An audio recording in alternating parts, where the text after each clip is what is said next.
Well, hey everybody! Welcome to Nature Check's Arda Campaign, the show where you come for the game and stay for the science. First, we'd like to say that if you're feeling sad, or scared, or lonely, or angry, or unsure right now, that's okay. We are all dealing with a lot of hard things, and we're looking at a future that feels tough too. But we are all kind, smart people who are going to move forward together. These folks on the screen might be heroes in a fantasy world, but we can all be heroes in the real world. So we're glad you're here and that you're you. Okay, now we'll do introductions. Hi, I'm Sheryl. My pronouns are she, her, and I'm the Dungeon Master for the Arda Campaign. I'm a PhD student studying ecology at the University of Illinois at Chicago, and when I'm not doing research, I'm also a science communicator and the host of the Roving Naturalist on YouTube. Next, we've got Nancy. Hi, everybody. My name is Nancy, as Sheryl just said.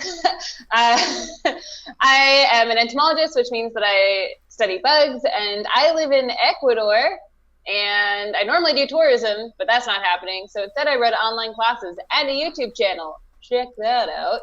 I play a roguish young woman named Kay, and our pronouns are she, her. A yogish young woman? It's been a day. Sorry. I hear you. Next, we've got Ryan. Hello, I'm Ryan. I'm also an entomologist, kind of. At least I used to be. Right now, I work more with plants, doing plant healthcare at a conservatory botanical garden in Pittsburgh. And in our game, I play Fletcher, who is a human wizard. And our pronouns are both he, him, his. Then we've got Joe. Hi, I am Joe. I'm a PhD student at the University of Wyoming, trying to figure out why weeds hurt crops. I play Lucanus, our resident elven barbarian, and my pronouns are he, him. Lucanus's pronouns are he, they. Then we've got Cindy. Hey, I'm Cindy, her. I'm a science enthusiast and play an Andorian engineer over on Heroes of Boston Constellation on the Weirdlings Twitch and YouTube channels. Here I'm playing Nautia, the water method druid. And we've got Peter. It's me, Peter. I play Cedric. Cedric and I use he, him pronouns. And in real life, I get paid to teach people about agricultural science. I can't tell if that was with or without a checklist, but okay. And back for a second time is our special guest, Nikki. Hello, I'm Nikki. I am the host of Beholder to No One. I go by she, her, and in this game, I play Tulip, the mouse folk monk, who also goes by she, her. Awesome. If you are watching us live right now, like Eric and Qui-Gon Bowers, wow, we just got a call out for Floppy McGee in the chat. So if you're watching us live right now, thanks for being here. As always, if you have any questions for the cast, make sure to put them in the chat so we can respond. I like how Ryan's like, who is Floppy McGee? And of course, be sure to check the reference section down below for the social media handles for the entire Nature Check cast. Don't forget, if you're not able to watch us live or you want to share us with your friends, family, and enemies, maybe, you can, as always, find the sessions for both of our consistent RPG campaigns in video form on our YouTube channel and in podcast form everywhere. Follows, subscriptions, comments, shares, and reviews, and whatever else. Smash those buttons. Really help us out on all of our platforms, so thanks for doing those things as well.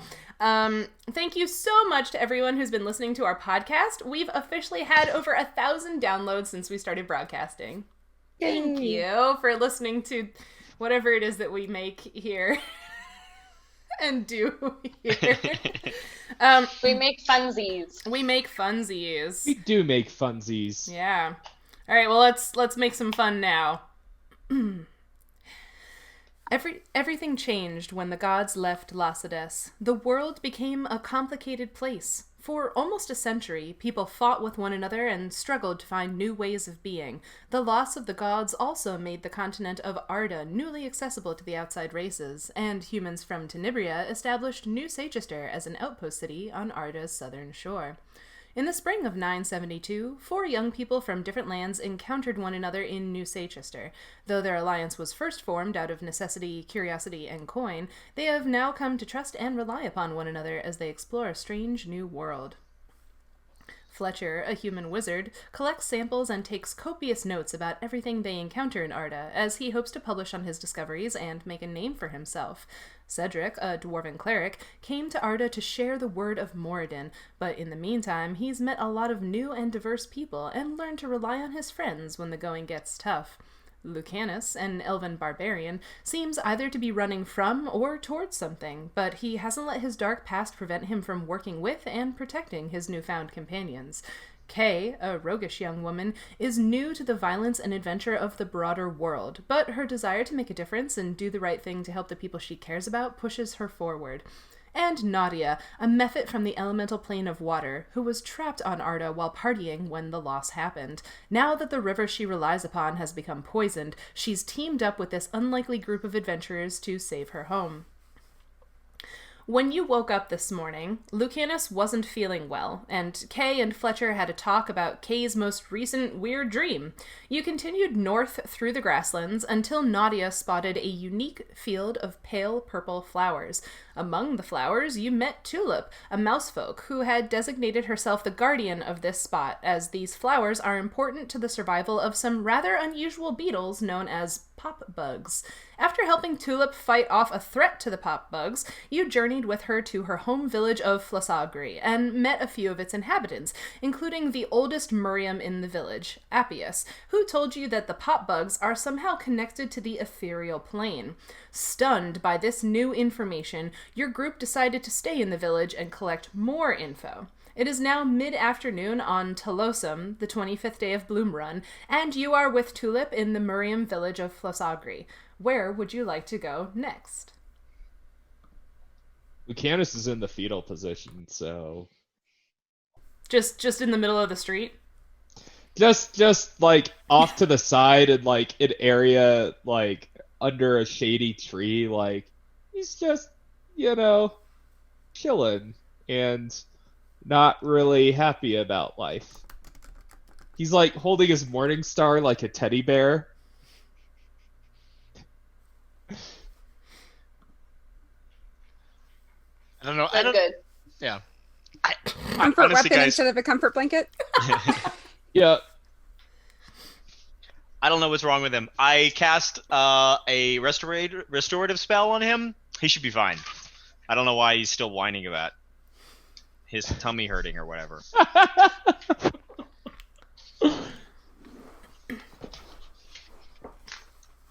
I think No, I Cedric, suggest... you seem to... Go ahead. Sorry. One of you talk. I think I was saying that at the end of the last one that I was suggested you could visit either the innkeeper or the village headman. So to remind everyone, I think at the end of the conversation with Appius, someone had, I don't remember who now, but basically you had wanted to sort of like warn the village about the orcs, and Appius was like, nope, I do not have any interest in running things, so you need to go talk to somebody else about that. Yeah, I think your village leader, probably the most useful person to talk to, perhaps. Well, that's Placus? Is that it's Placus. I'm bad with words. That's okay. Yeah, you sound unsure of that. Has there been like a recent turnover in leadership, or is that an awkward subject? I call him something else. That's not something I can say in front of that guy who's not old because he got mad at me for calling him old for some reason. But Placus is the one in charge. Oh, gotcha. So which hole in the ground is Placus's? He's this way, and I will start running off that way. Okay. Whichever that way is. Sure. So you lead them a few. Yeah. Hole in the ground. Wait, They is that live in is that nicely rude? woven. They live in nicely woven grass houses. You come from a hole in the ground. Cedric. Whoa! It's a mine. I will have you know, it is not a hole. It is. A There's a hole lot in of. the ground. It is. There's a That lot of goes down in structural the ground. engineering that involves, reinforcement. I mean, a hole would just be something that would collapse. The next hole in the ground here is going fancy to hole. be you digging your own grave. Just because it's a hole doesn't mean that it's not fancy. Yeah, exactly. A fancy hole would be a mine, like a really nice mine. No, mine is just a hole with things in it. Oh. Oh wow, we are starting right in tonight, folks. I guess I'm gonna take one of Lucanus's arms over my shoulder and help him walk with us, since he seems to be. He's gonna be in a bent poorly in way. half. Yeah, I guess he can maybe lean his elbow on me. He's just using Cedric's head as like a walking cane. Glad you came in on that, DM Zach. Nice for you to be here. Okay, so you walk towards not a hole in the ground. Since they're just going to warn about orcs, having the information that we just received about a connection to another plane through a natural source, not like a magic spell, like these sorts of things. Fletcher is probably not going with them to just go talk to somebody about orcs showing up. He's probably gonna just sit somewhere in the village behind in the shade of a nice tall patch of grass and start just writing his notes and thinking over what we just heard, both out of the yes, professional, potentially publishable, make a big name for myself reasons, but then also just the pure natural wildness of what he just learned and trying to comprehend it and put it into order. So probably not. I'm still in the village. I'm not leaving, but I'm probably just popping a squat behind some nice plants and taking notes. All right, so Fletcher is having a beautiful mind moment over in a corner.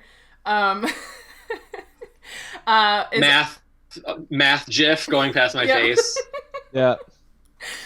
Is everybody else going with Tulip to talk to Placus? Yep. Lucanus is doing the exact opposite of Fletcher. He is not having a beautiful mind moment. He is just sort of trying to get by. Mm-hmm. Okay. I don't think Kay is going to be talking to anyone about the orcs either. She's not good at strategizing. What is she going to add other than sit there in a boring conversation? So Wait. So, to be clear, Lucanus is not coming, Kay is not coming, and Fletcher is not coming. You're sending Cedric to talk to the leader of the village. And Nautia. Oh, boy. And Nautia. Lucanus is trying to make his way there. He's just very slow and kind of doddering, and I am so ready for this. Please bring it. Yeah, I guess if I see this split up happening, I guess I should stay with them. They'll say something rude. I would never. Don't worry, so will I. I thought Tulip was going with them. They like me though, kind of. They have to deal with me. Yeah, right? Your you guys are family. going with Tulip. Just let her do the talking. You don't even go here. Before we leave, I'll say afterwards we can go talk to Marcia and we can have some of the aura. That's really good. If you haven't tried aura before, you guys need to all try aura. Ooh, I haven't tried aura. Is it a vegetable? No, it's a drink. is it made from vegetables? I'll try Are it. flowers vegetables? Technically, yes. Then yes. Actually, not even technically. Artichokes. Considered a vegetable, and they are a flower. Science. Science. Then yes, it's made out of vegetables. Could the universe be 8? Well, I'm very excited for that. And then I'll lead the way to Placus. Okay. So Kay, you're just hanging out somewhere. Lucanus, you're just hanging out somewhere. So it's just... I'm following along. Okay. I'm following along behind Peter and Nautia, but like I'm just sort of like, you know, when you're really hungover and you just try to get to the other end of the apartment even though you know you shouldn't be moving? That's kind of how I'm moving right now. I'm kind of stumbling, and like every few seconds I think like maybe I'm going to vomit, but I never quite do. It's just a very frustrating time for Lucanus. Fantastic. Okay, so Lucanus, Nautia, and Cedric are going with Tulip to see Placus. That's what I'm getting from this. Yes. Oh, Yeah. Nothing will possibly go wrong. Yep. Nope. Okay. So you lead them to. Tulip has it under control. She does. She doesn't. Do the talking. She's gonna be fine. They don't need us. Okay. So Tulip, you lead them to Placus's house, and again, like, the door is closed, so I don't know how you would like to approach this. I will actually knock this time, but I'll do that really annoying knock, knock, knock, knock, knock, knock. And then when he doesn't answer within 2 seconds, I'll do it again. So from inside you hear, Oh, good. "Who is that? I'm coming! What? You could just knock once!" And then, That's no fun. he sort of pulls the door open rather abruptly, and you all see another mouse folk.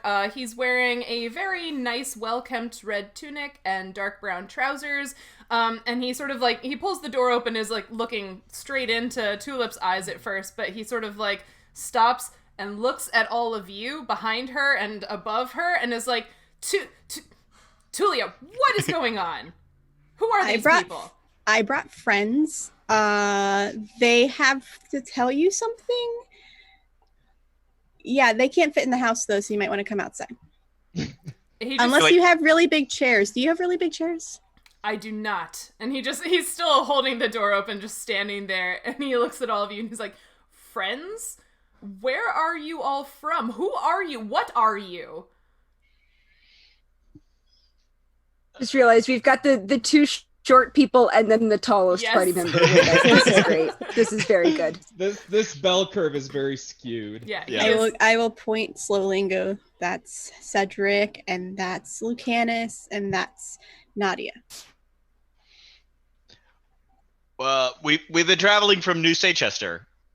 We originally come from like different places, but through New Seychester most recently. Well, actually more recently than that, we were in the jungle, kind of that direction. Well, I guess actually we were the river that direction, and then the jungle before that, and then the ocean, and then New Seychester. What was the third question? I think it was what? What are you? Oh! I am a dwarf. The people moored and forged from the metals of the earth. And I am not feeling well.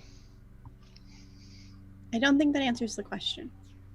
I think Lucanus is an elf, and Nautia is some kind of like. Well, I'm a mephit. I'm from the water plane.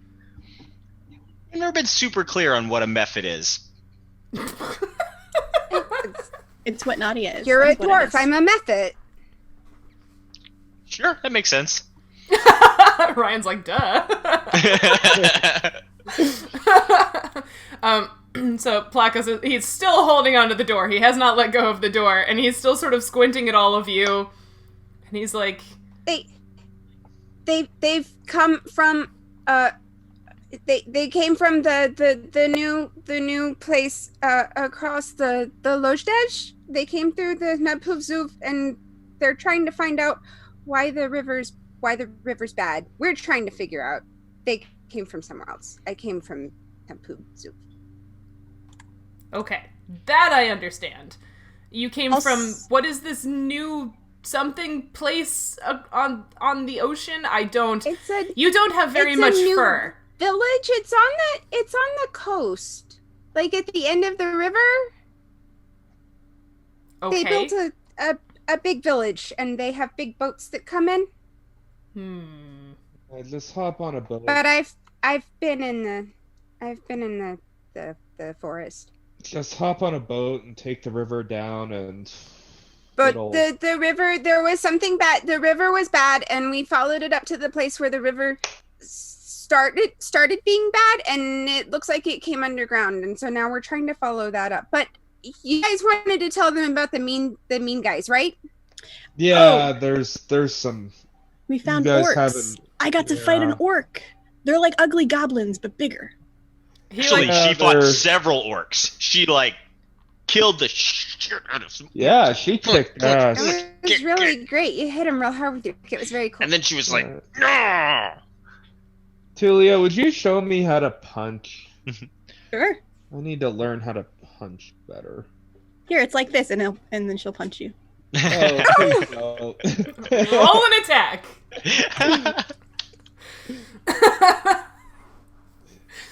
Also, while all this is happening, this just verbal onslaught, he's squinting at all of you as this is happening, and then he looks at Tulia and just under his breath is like, friends. I missed. You missed! I rolled a 3. I got too excited and tripped on my tail. She punches the air right next to your kneecap, Lucanus. It's like that, but you hit the target. Cool.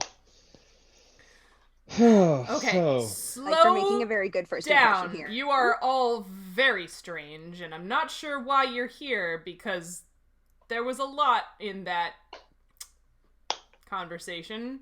It's a lot to get through. So there's something wrong with the river? We don't really deal with the river. Yeah, that's why we're in this general area, but they specifically wanted to tell you because Tulip was guarding the flower patch, but there were big means in the that came and if they stick around, that could be bad news.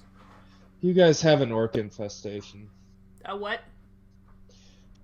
Infestation of orcs. Big, bad, scary things. They'll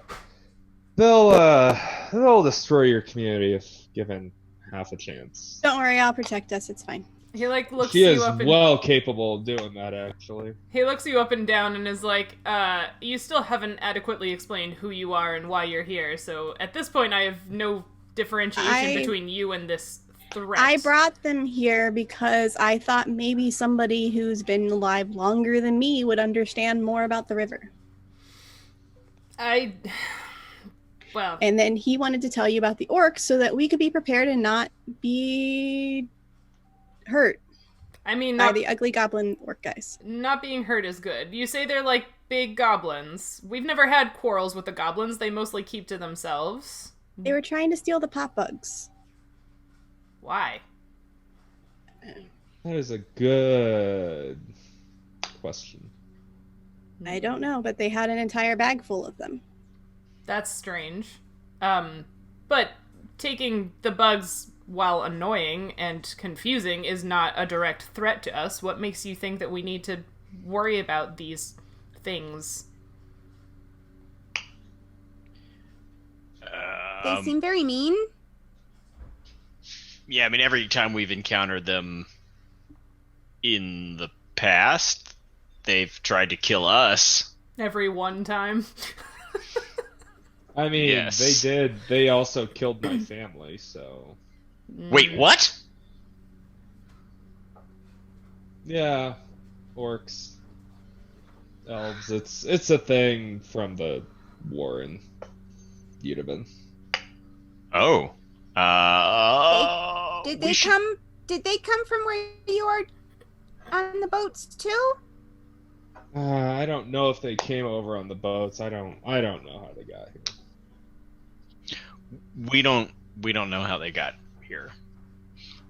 They could have swam. I doubt it, though. There's probably a boat involved at some point.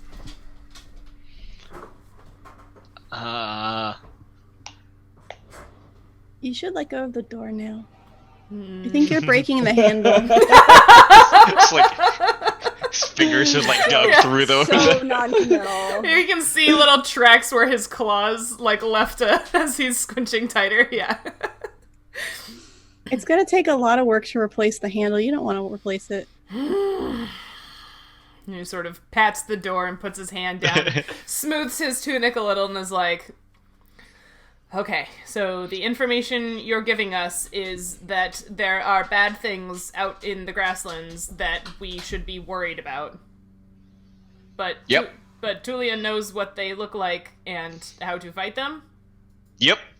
Yeah, I can help with that last part. I'll give you a briefing.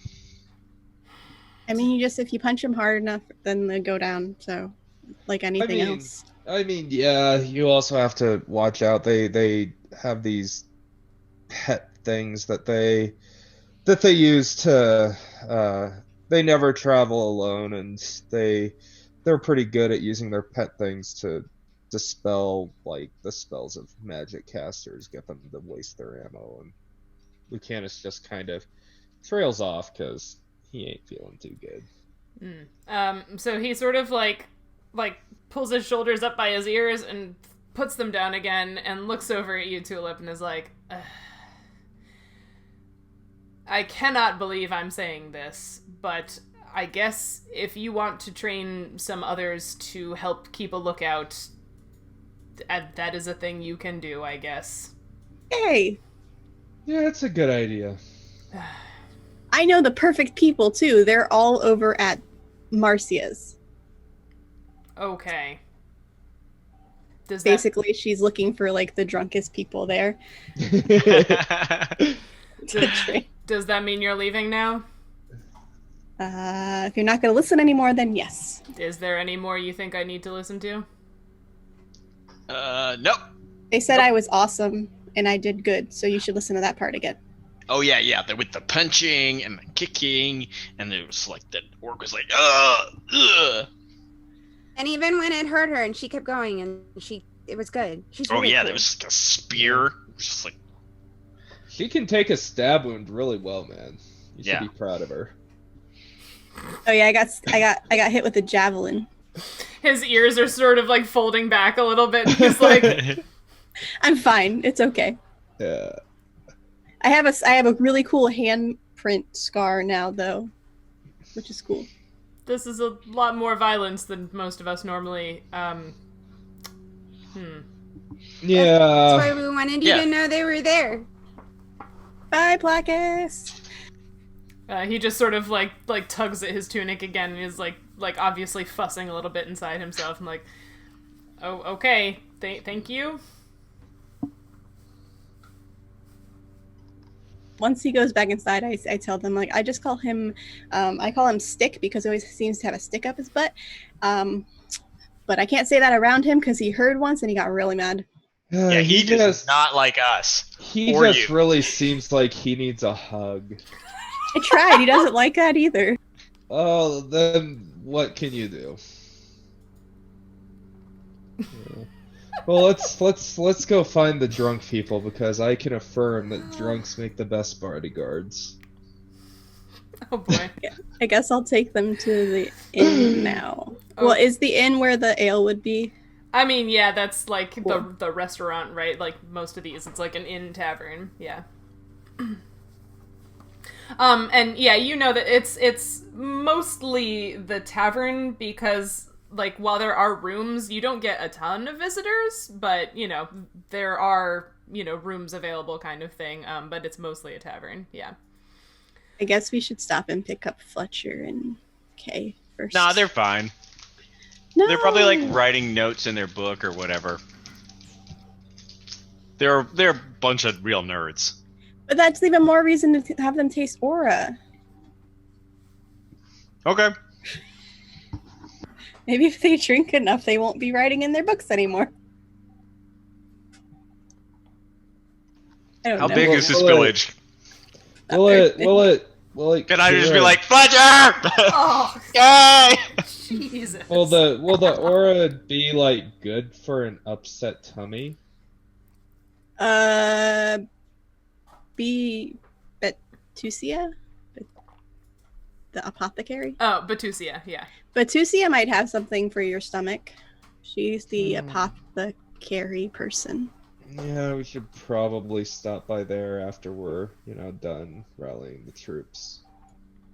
I'm gonna pull a berry out of my pouch and hand it to Lucanus and say, "Does this make you feel better?"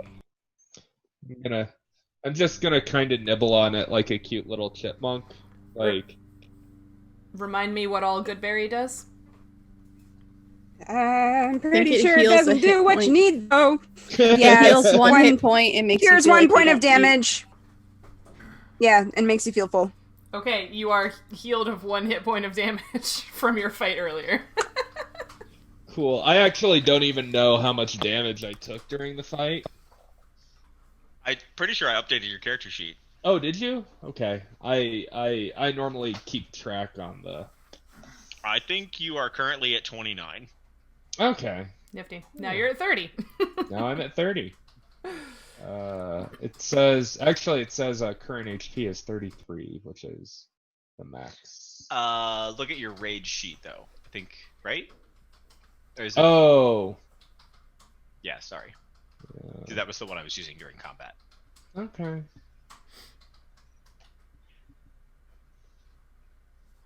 Well, except that the rage one has different hit points, right? Right. So, yeah. So does the higher can- max. I can just edit it. Do some math. so- Do some math. Yeah. Yeah.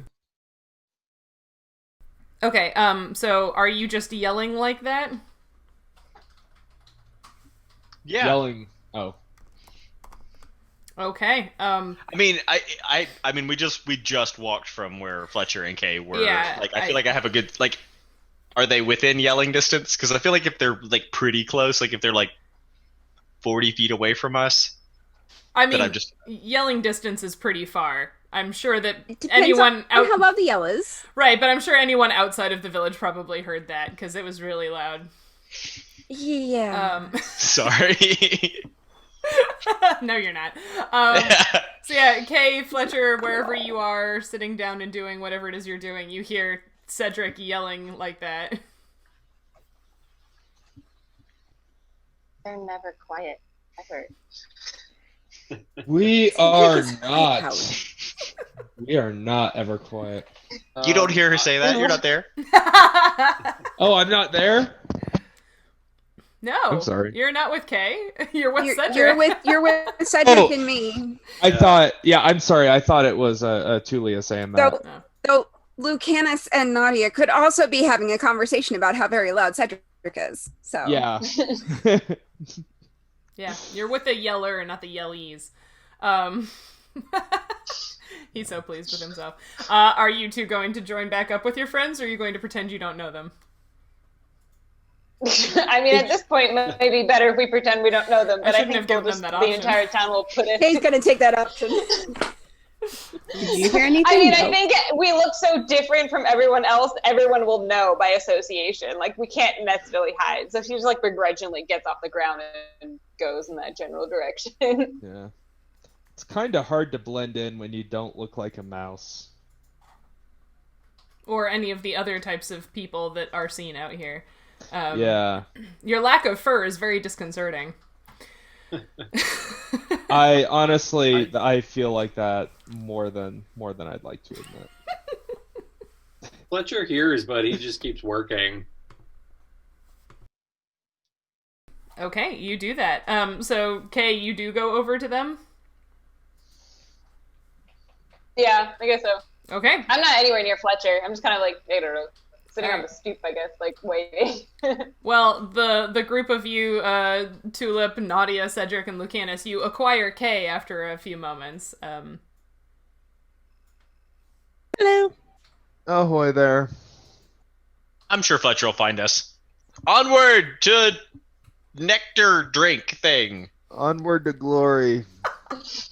It's not called Glory, but it's right over there. Going to the inn. So she indicates, and you're starting to get the feel for, like, again, the shape of these buildings is a little difficult to discern at first because they are made out of the same plants that are growing all around them, and so they sort of have this, like, camouflage effect or, like, you know, fuzzy edges. But you see that the domed building she's pointing to is quite a bit larger than all the others, which makes sense if it's a tavern, inn, restaurant type dealio. So you make your way over there, I assume. And they actually fit in this one. It's larger. I feel like if Cedric stooped, he would probably be able to fit through the door. Kay and Lucanus, you might have to do some sort of, like, dexterity-based check in order to fit in this room, which was really made for people who are less than 3 feet tall. Can I roll? Are there windows? Can she just, like, sit outside next to a window? Yeah, there's a few window openings.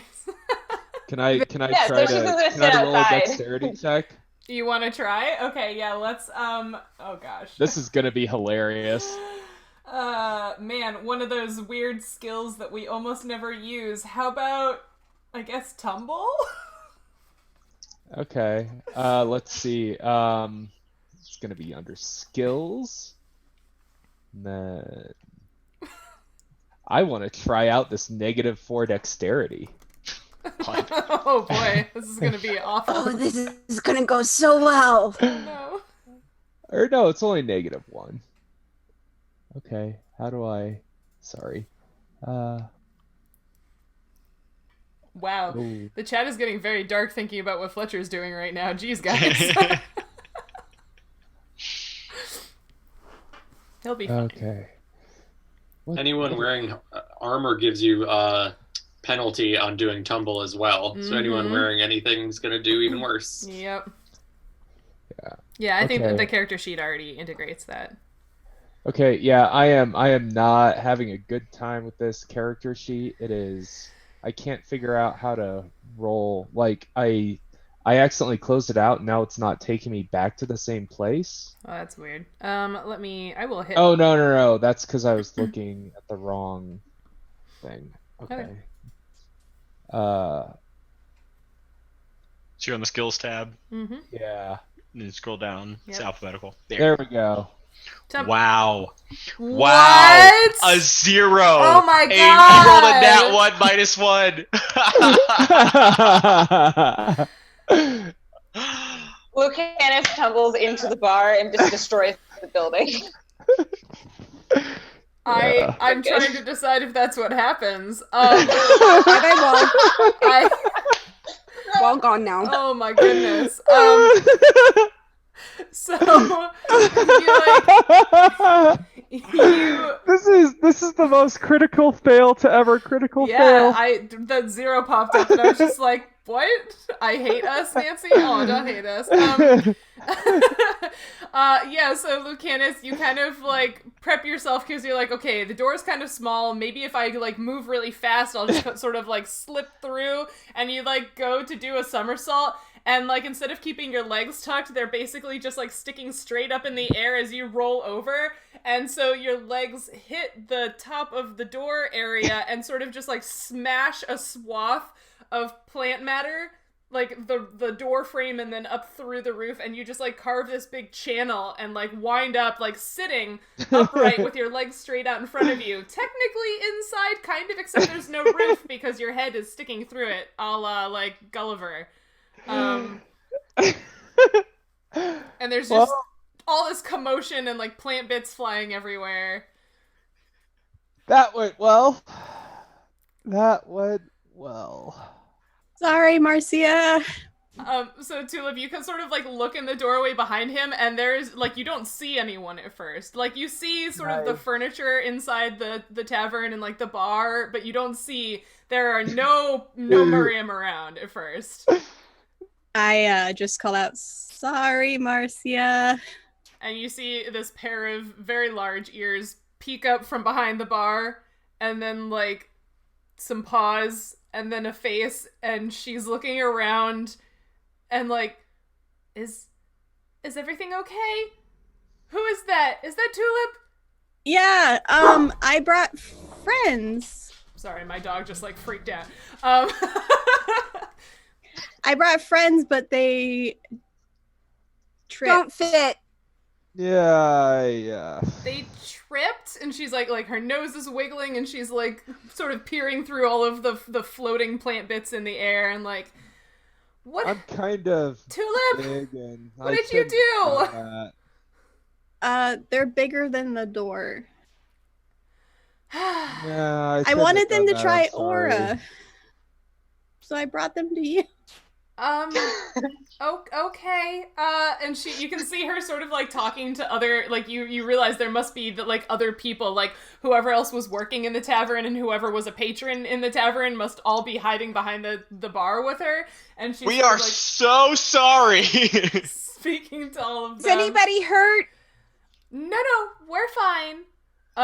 And My pride is gonna take a while to recover. whole Cedric bunch will of- have to do something about that later. So yeah, a whole bunch of mouse folks sort of start to slowly and carefully move out from behind the bar and like, pick up overturned chairs and things, and they're leaving a very wide berth around you, Lucanus, and they're all just sort of like peering and sniffing and like moving their ears quite a bit. And Sorry, guys. I am so sorry. Marcia comes up to you, so you see, this mousefolk woman is younger than the two men you've met so far, but older than Tulip and also Venetia that you met last time. So she's sort of middle-aged, wearing a faded green dress with tan edging and a little apron over it, and she's got her hands on her hips as she walks up to you, and like now that you're sitting, she's only, like her eyes are only a little lower than your face, so she walks right up to you and says, "Well, I've never quite had an entrance like that to my inn before, but I guess if you're friends of Tulips, then you're welcome? This isn't great, but we'll fix it. So hi." You guys are being incredibly cool about this. I'll fix it. I can fix it. Don't worry about it. I got it. You can help. You can fix it? Yeah, I got this. I got this. She looks back at Tulip. Do they know how to weave? No, I don't think so. I'm gonna like start like gathering up like armfuls of like broken. What are Stay- they? I would not trust them to fix it They're if I were very you. big. Kay says from outside, peering over. They're very, very big and loud, and where did you find these people? Dwarf, elf, human? No. Yes. They're all different and things. Mephit. Yes. They're all different things. You found a whole bunch of different things. I did. They were in the pop bug fields. Now see, this is why people tell you not to leave town, honey. We were But this is why I passing leave through. town. You're passing through. I through everything. That was the I think. idea. And Yeah. she looks at the ceiling. I was gonna say Lucanus Maybe- only passed through something. Well, how about I bring some aura to you out here? Does that sound okay? Yeah, that it would be sounds fine. fine. We can move a table out there for you too. Tulip, would you help me carry a table? Yeah, and I'll help fix it. Okay. Sorry. If no one stops me, I'm gonna start trying to like holding up pieces of the broken wall and casting mending on the wall. How does mending work again? Okay, so ceramic or wooden objects with multiple breaks can be invisibly rejoined to be as strong as new. Small breaks or tears. I am fine sinking multiple spell slots into this. Like I'm figuring like maybe I'll be like holding up like Okay. pieces, and maybe it's like I'm gonna hold up like a handful and just like it'll just kind of like stick to the other ones. So there's like it's not like woven together anymore. It's just like now there's just like a big like patch slapped on there. Okay. Let's see. Lucanus is 6 feet tall. I'm gonna say that there's like at least 5 foot square of repair to be made, if not more. So you tell me how many spell slots you've got that you can use to fix 5 foot square patching. I'm so used to mending being a cantrip. Yeah. Yeah, I've got 4. I'm gonna just keep going till it's till it's all fixed. And so mending has a 10-foot range, but because I can't reach that top bit, like once I start mending it, I'm gonna be like, hey Nautia, can you take this like bunch and just like take it up there and just like hold it in place? Sure. Excellent. When you use your wings, all of the mouse folk that are watching kind of go, oh, ooh. Sure, I'm fixing the building, but they're more impressed by your ability to fly. Well, we can all fix the building. We can't fly. I mean, they're fair. probably I can't they're probably also impressed by my ability to break shit. Again, I am so sorry. Marcia comes back out with a tray of drinks and sort of like pats you on the head as she passes. I'm assuming you haven't actually moved, so she's just like scooting around you. I'm at this point, I'm just kind of afraid to get up because I don't want to break it. And like Cedric is like repairing the wall behind me, so I'm like kind of caught in. So How are you going to leave?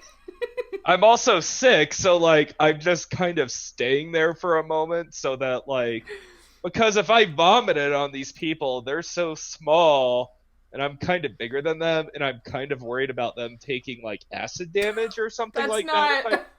That's very barf out of- creative of you, but... You're not a dragon. Yeah, right? Like...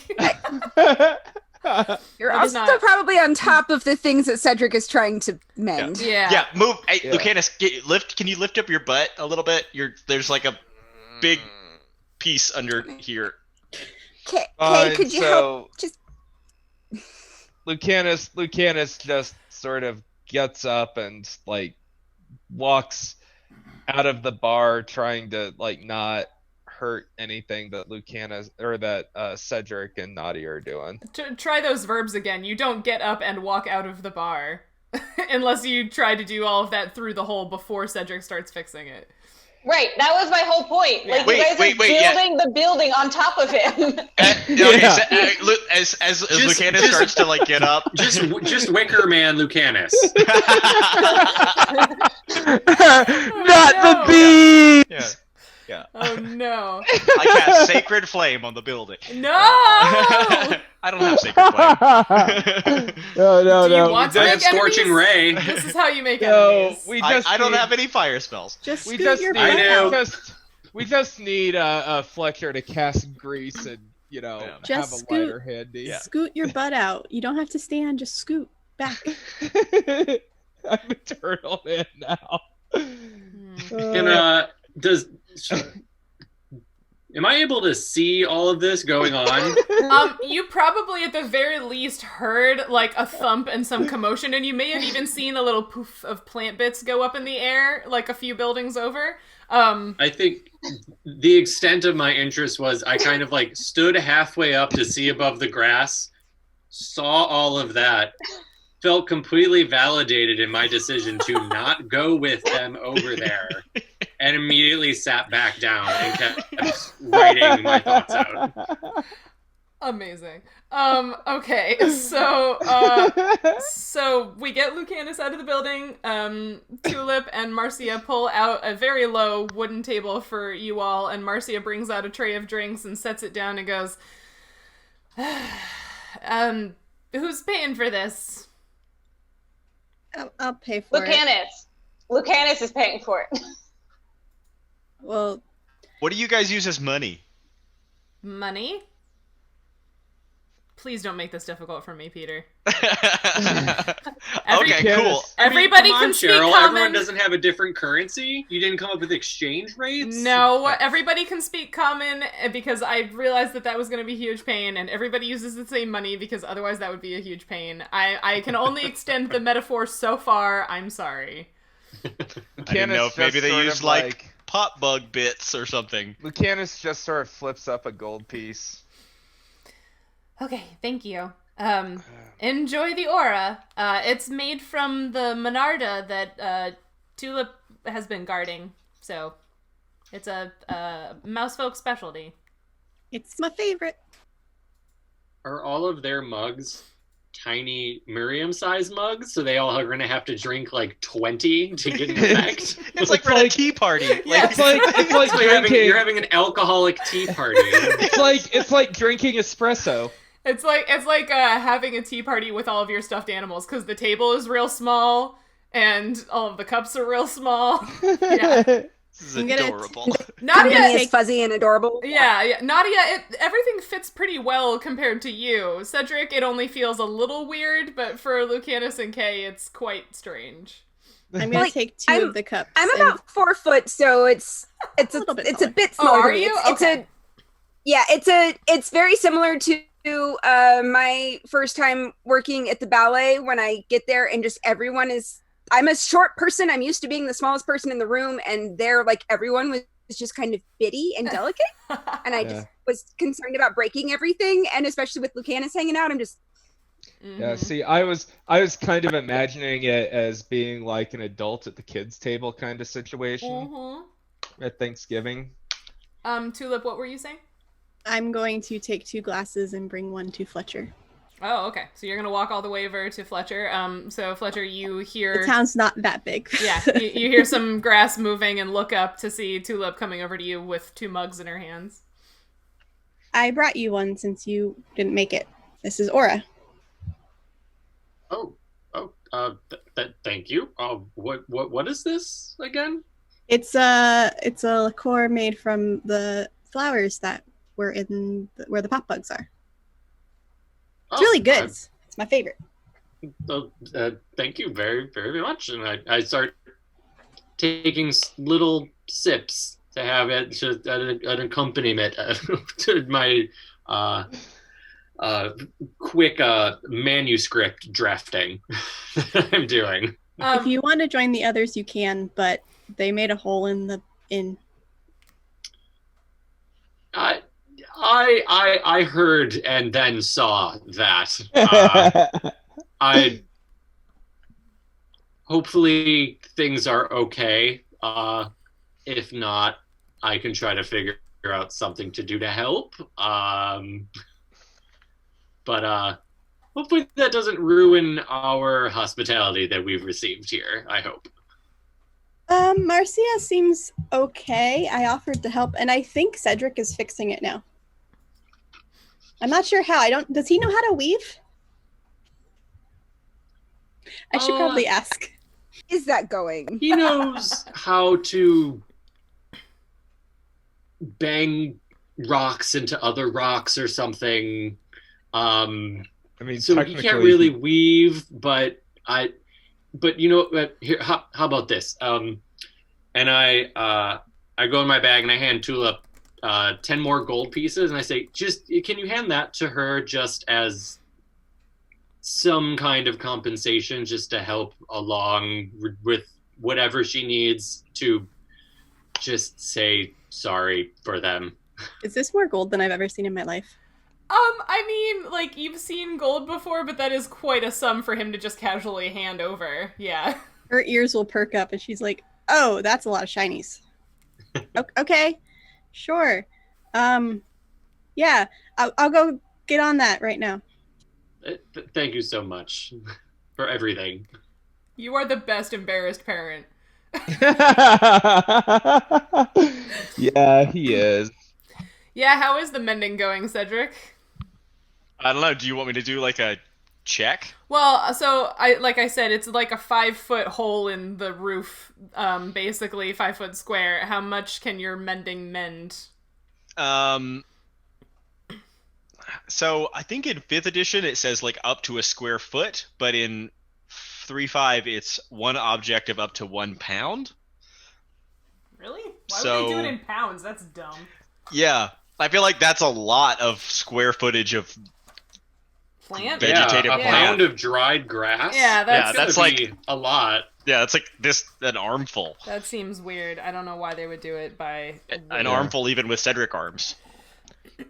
Well, like a I don't know, a 1.5 foot wide sugar beet plant when dried is well under a pound. So I mean, yeah, That's He what it says. he might not even need, more than 2 spell slots for this, to be honest. Sure. I'm fine burning 4, Sheryl. You're the DM. You tell me. Give me a spellcraft check to see how good your magic is, and that'll determine how many we spend. Okay. Also, given the description, it sounds like the description of other things is sort of a link in a chain kind of thing. Makes it sound pretty small. That's a nat 20. Wow, okay, Oh. yeah, so you very strategically hold, and with Nautia's help, hold all of the plant bits in place and cast your spell, and it just... And it just, it still looks like a patch, like it's obviously not woven like all of the rest of it is, but you fixed it. And Marcia kind of looks up and kind of, leans out the doorway at you and was like, that was a neat trick. It was kind of... Thanks! Kind of, as she sort of lets go of it, is fully expecting it to fall, and then oh, okay. Yeah, that you're kind of weird, but that was a good trick. Thanks. Elf walks into a bar. So as Nautia flies back down, Cedric is gonna kind of whisper to her that worked so much better than I thought it was going to. Good, because I didn't think that was going to work either. I know. I'm really impressed. oh wow. I didn't know you could do that. Yeah, I've never tried weaving a building back together before. But yeah, I guess it's not that hard. Must not be. Wow. Insults every weaver in the entire We're also proud. Yeah, I know. Woo. I know. I can see the anger in Cindy's eyes. But Nadia doesn't know any better. Yeah. Well, are you enjoying your tea party? Yeah. I'm just sort of sipping on the liquor. Is this like a ginger ale type thing? So I was picturing it, so obviously, if you know Monarda, or, a lot of people might have seen bee balm in a garden, so that's that plant, or that group of plants, so, the smell of that greenery is just really, spicy and herbal and interesting, and when I was thinking about a liquor that would be distilled from those plants, I was thinking about chartreuse.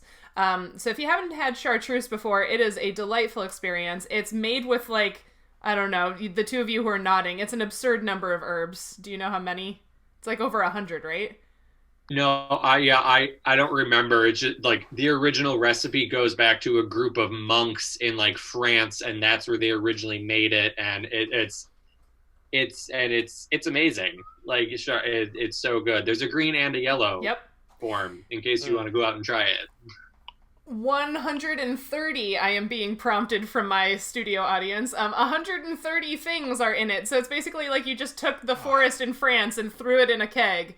But yeah, chartreuse is delightful, both the green and the yellow. It's a thick liqueur, so it's kind of almost syrupy. It's like an aperitif in it, that it's a little thicker, and it's sweet, but also just weirdly herbal. So that's what I was thinking Aura would be is something like that. So it's definitely a sipping thing, and it's definitely strong both in terms of its flavor and its alcohol content, but it's really good. Yeah, it's a good digestive. You have after a meal to help you burp and move things through. So just like Jaeger, it's supposed to just be super herbal, and you sip it afterwards.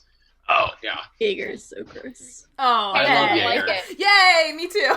Apparently, Ryan I never had a bad drinks. experience with it because I didn't go wild with it in college or anything. So I never had a horrible experience, and now I can I love it now.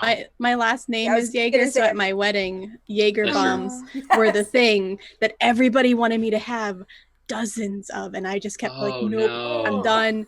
Give me cranberry juice, pretend it has vodka in it. I don't care. Just no more alcohol. Yeah, that's a good way to hate it. Yeah, Peter, what did you go and grab? It's a liqueur that a guy I know actually distills.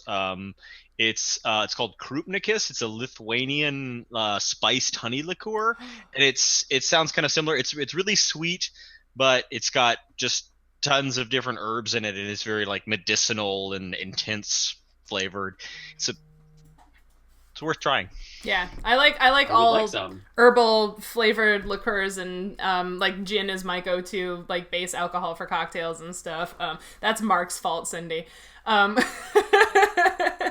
But yeah, so I imagined Aura being in that family of drinks. So yeah, it's definitely not something you want to just like throw back, but you sort of sit and slowly enjoy, which seems to be, you know, fit very nicely within the Murium culture, that they aren't like super quick to action and they like to just sort of like hang out.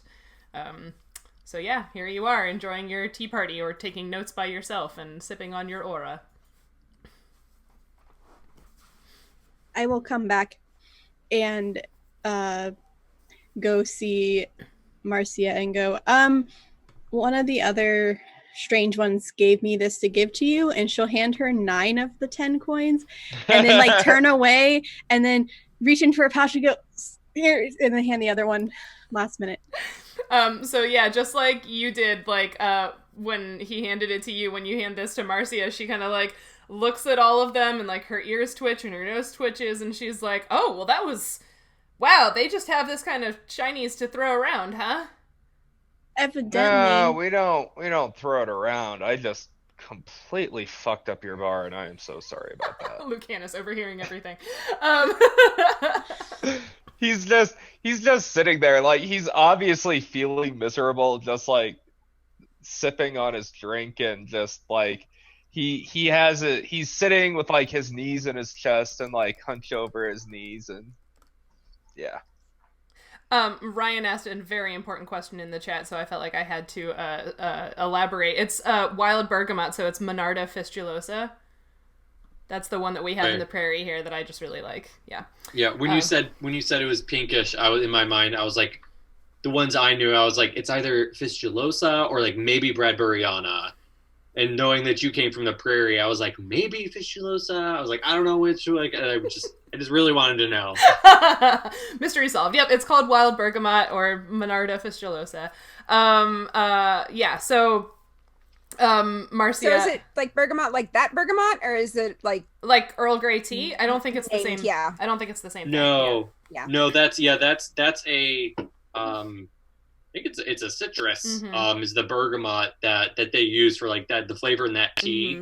Mm-hmm.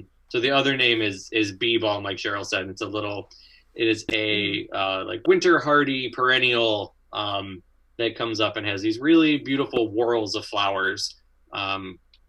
It's a wonderful plant. I have like 4 species in my yard. I've always loved them. Yeah, anytime a familiar name pops up like that, it's like either it is related or it just kind of reminded the person who named it of the thing. Well, that's the thing. I feel like the flavor in Earl Grey, like it very much reminds me of the plant. So yeah, it makes sense that they would have similar names. Yeah. So what were we talking? We were talking about money. Yeah. So Marcia kind of leans into you, Tulip, and is like, "They're really weird, but this is nice. Like, I don't know. What do you know about them? Where did they come from? What's going on here?" They come from, insert the name of the city that I overheard earlier. New Seychester. Yeah. New Seychester, which I guess is down the river, and you get there by a boat, and then the river is gross. I don't understand it. They just help me fight ugly goblins, not orcs. Goblins, orcs. Interesting. But they're really nice, and they helped heal me when I got hurt. And they didn't kill the pop bugs. Oh, well, then I guess they sound like winners all around. We haven't had strangers, exciting strangers, nice strangers, rich strangers here in as long as I've been around. This is, wow. All right, well. Placus and Apius don't like them. They're boring. Right? They just like things to be the same all the time.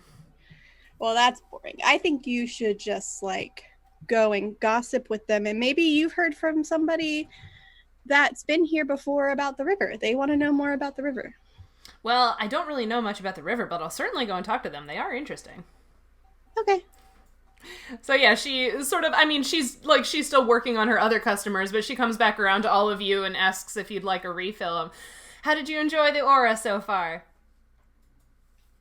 Oh, how does this drink make you feel? Like when you say that it tastes medicinal, does that mean that like ginger ale, it makes your stomach like feel less bad, or? I mean, yeah, it's not doing anything mechanically for you, but like, I mean, it makes you feel better, if for no other reason than because it's a depressant and so is making you not think about how bad you feel quite as hard. Lucanus gets another refill. Okay. Anybody else? It was a bit too strong for Kay. I don't think she's had much drinking with her, overprotective mother around. That's probably true.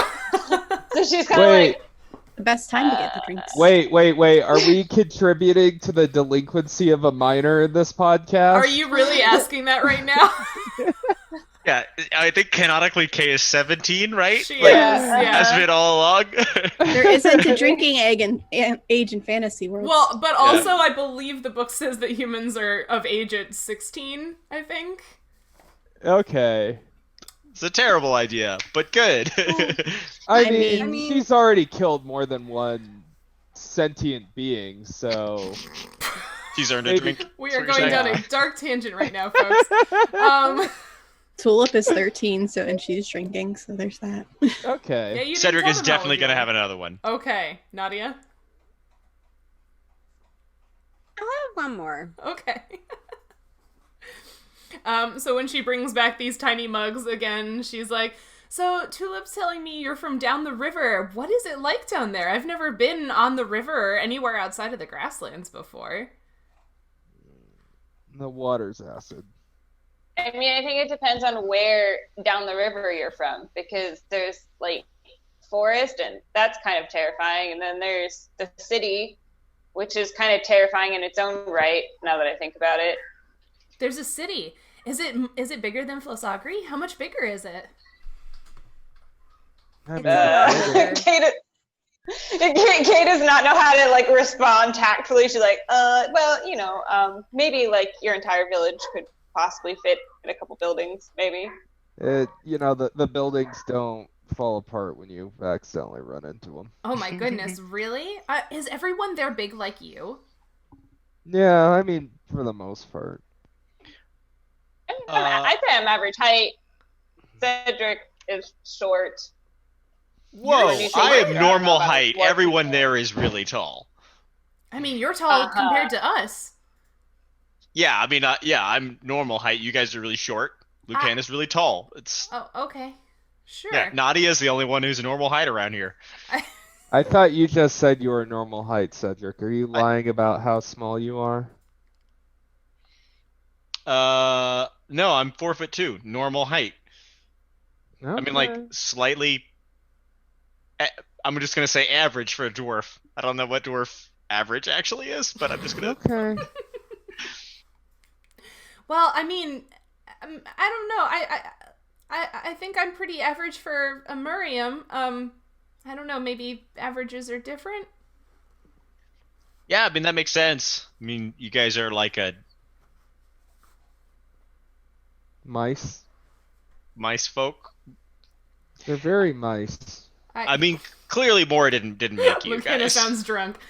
I don't. Who is this Moradin person? I don't. Oh boy, I hate this. Every time he mentions it, the NPC has no idea, and Cheryl's just like, "Here it comes." I'm gonna say like, oh, really excited, and so I feel like everyone listening can auto insert long rambling tangent about Moradin. You don't need me to do that to you. Okay, so she starts to glaze over after a moment of you starting to do that, and is like, okay, and she sort of turns to the rest of you and is like, so, are you also, are you all the same kind of person, and he's just, I'm confused, are you all, Tulip said that you're different, an elf, and a human, and a mephit? And a dwarf? I don't... Is that your job? Is that what you are? I think that's like Miriam's for us. Oh. interesting. So, why are you here? I guess something about the river, but the river isn't here. I brought them here to see if somebody knew something because I didn't know anything. But why are you looking for information about the river all the way up here?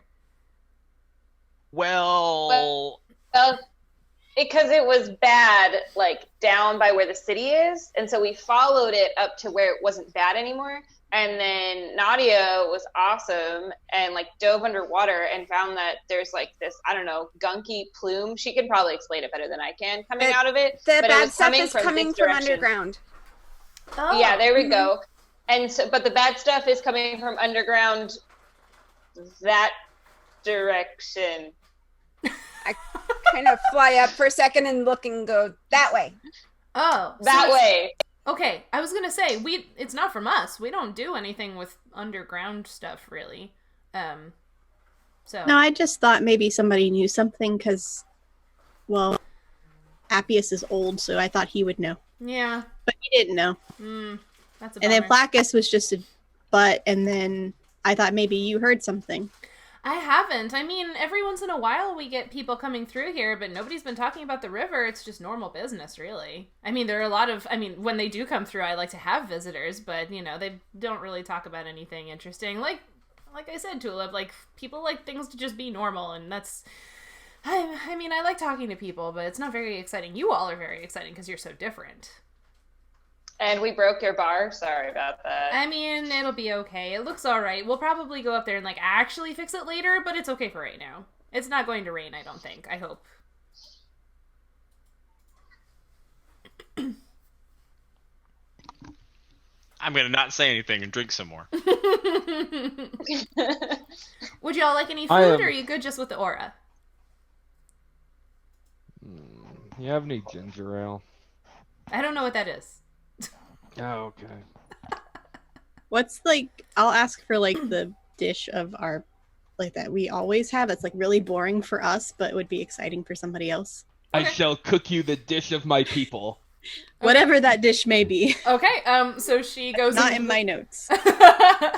So she goes into the back and she comes out a little while later with a few plates for you all to share of Is it cheese? Nope. They're very large grasshoppers.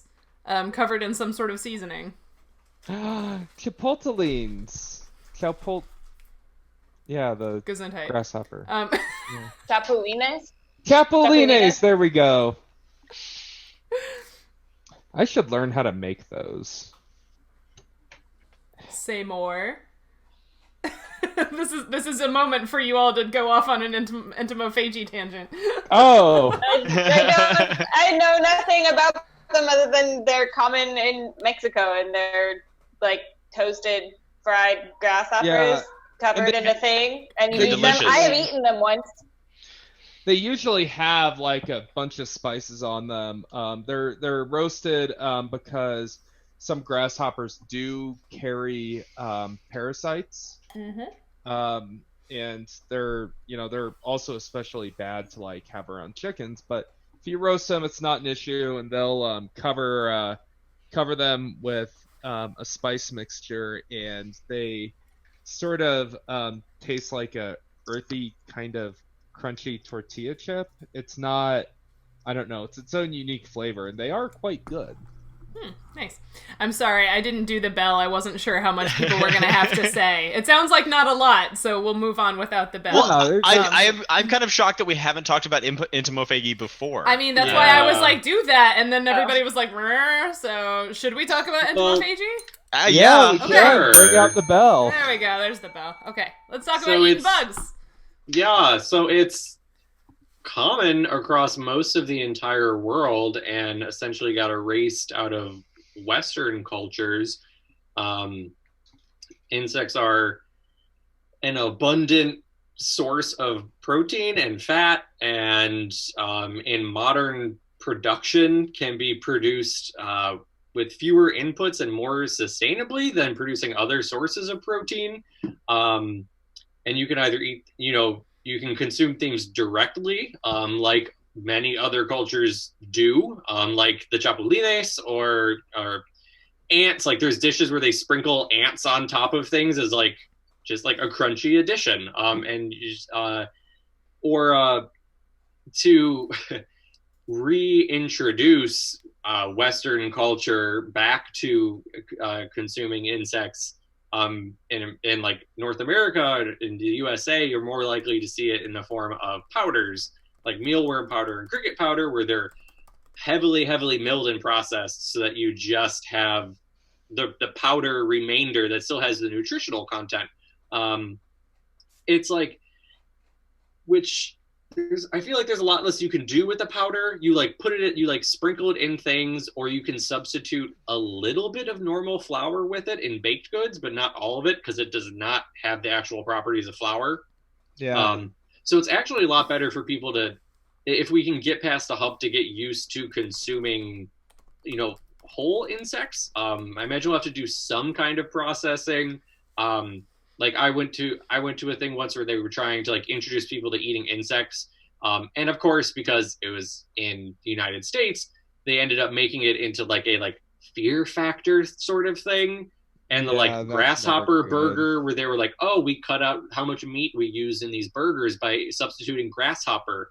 They used like all the grasshopper parts, including the like, the like tibia of the legs, which are covered in like really hard spines on large grasshoppers, so you like couldn't chew through them when you were eating the burger.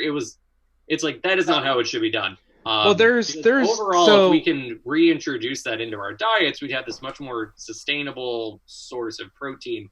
And there's lots of other like sources that are being explored too, like black soldier fly larvae, not just for human consumption, but for feedstock for animals. So we can have a better source to raise the other animals that people are more used to eating.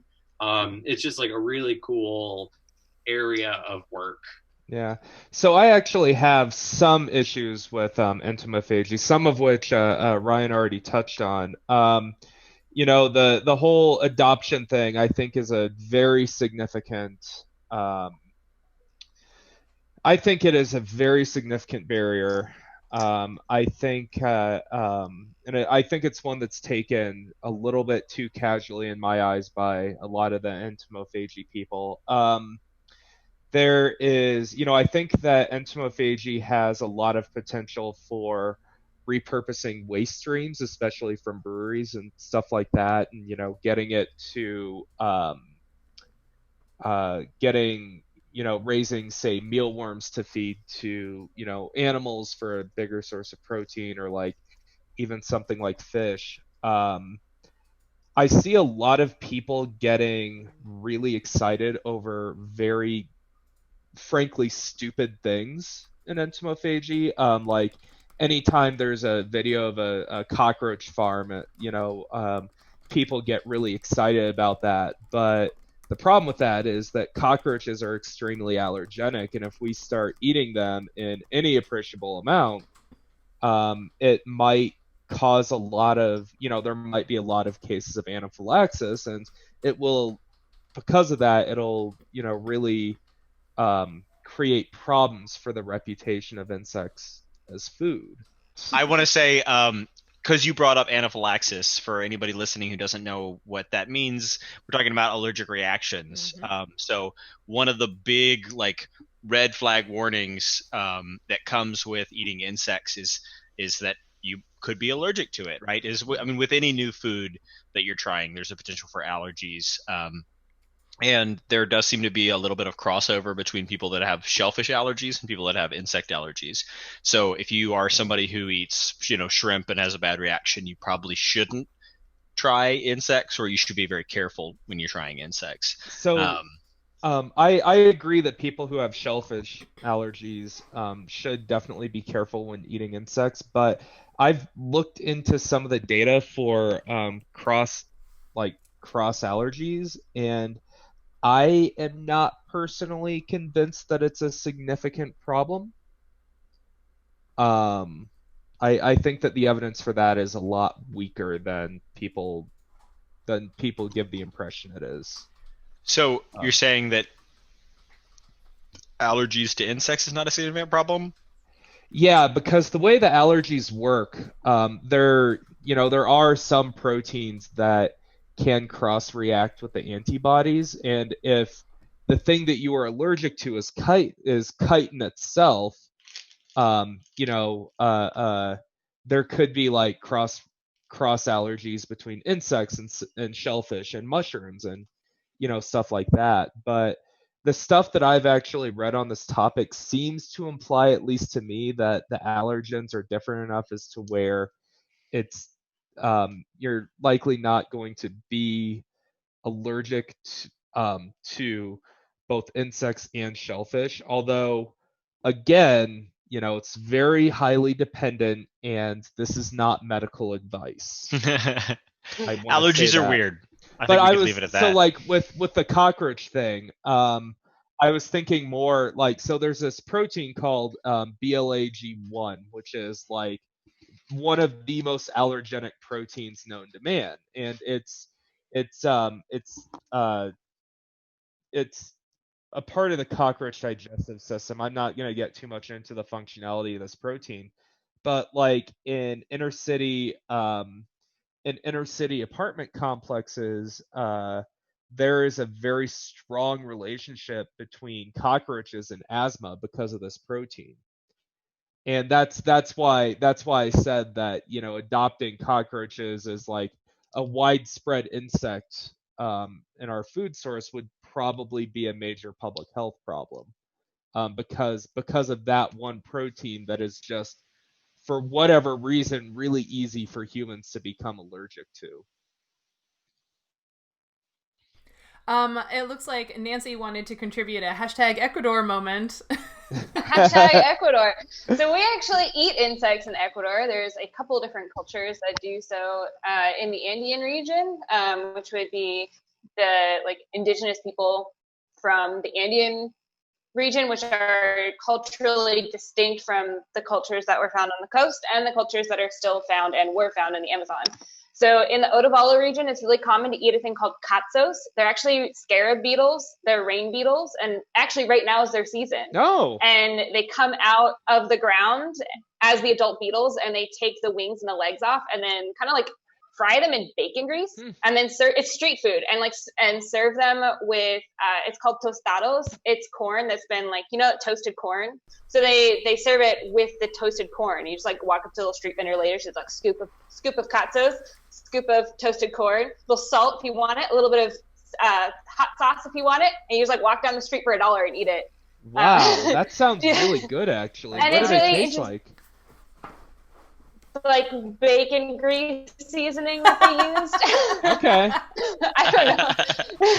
whatever that little lady's spices of the day are. But it's really interesting because there's two types, the white ones and the brown ones. And I don't think they're different species. I think the white ones are just the ones that haven't sclerotinized yet. So they're softer, because even the body itself will be softer, even though they take the wings off and all that.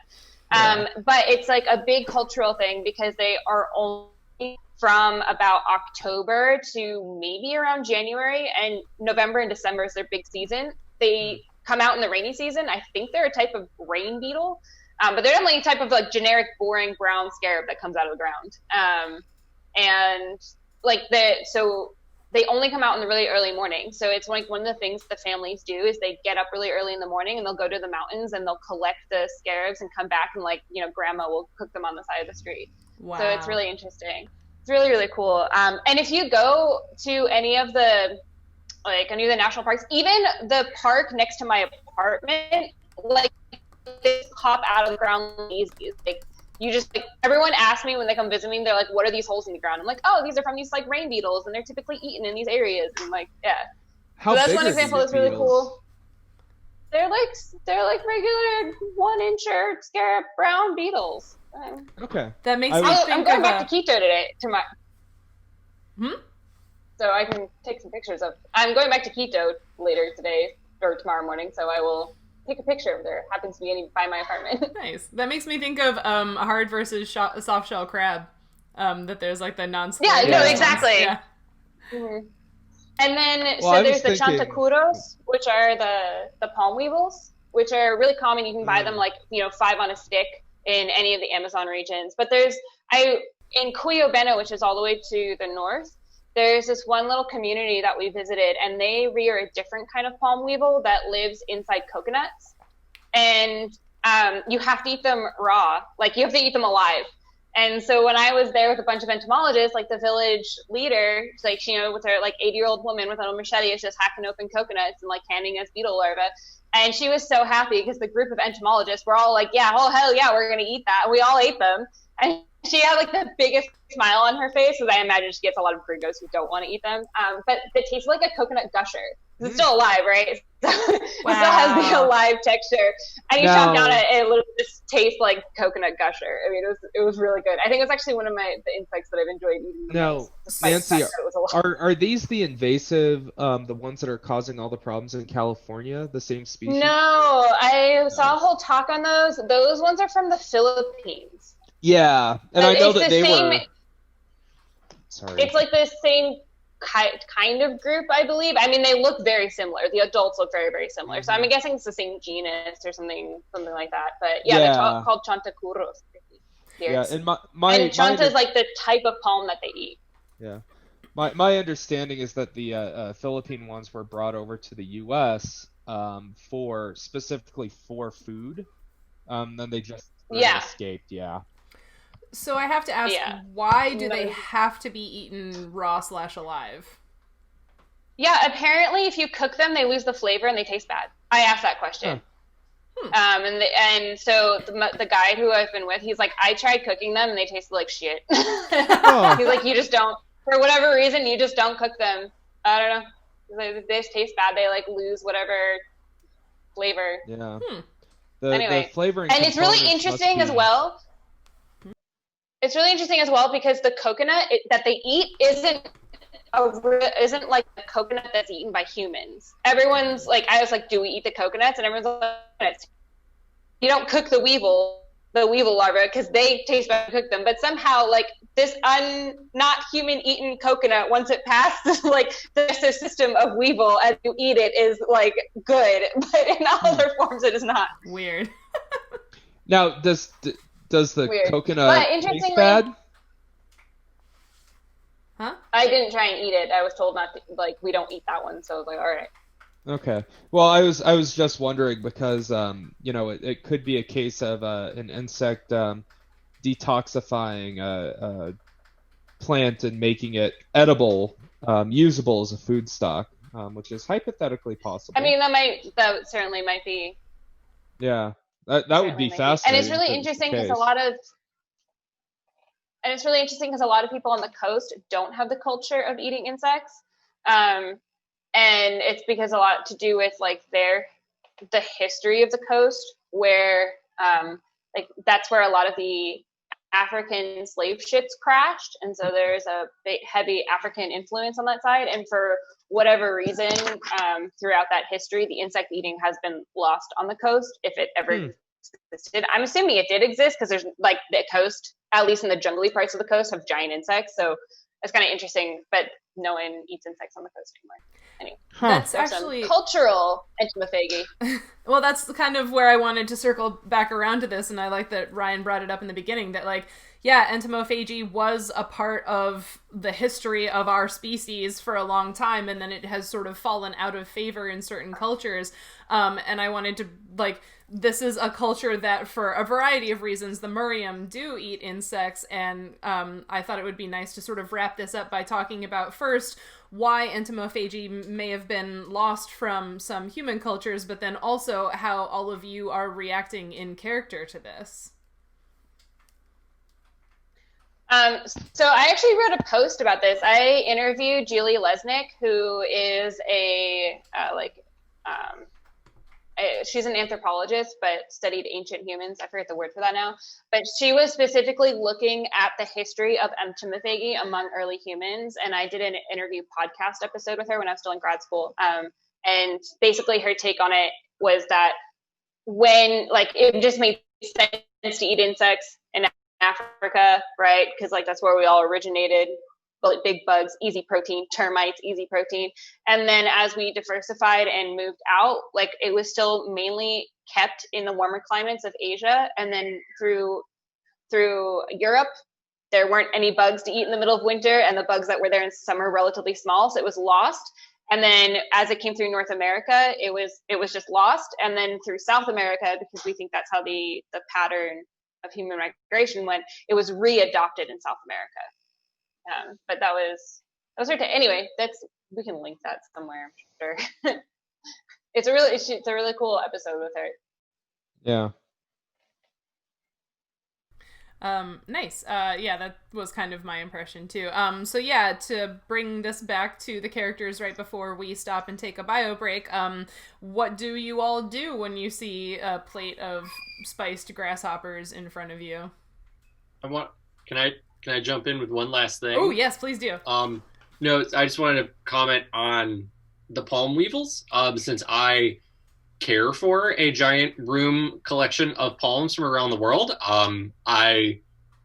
even though I am in Pennsylvania, have to care about pests of palms and where we are sourcing new palms from. And there actually is, the palm weevil that was brought over from like the Philippines is a problem in like Florida in the southeast.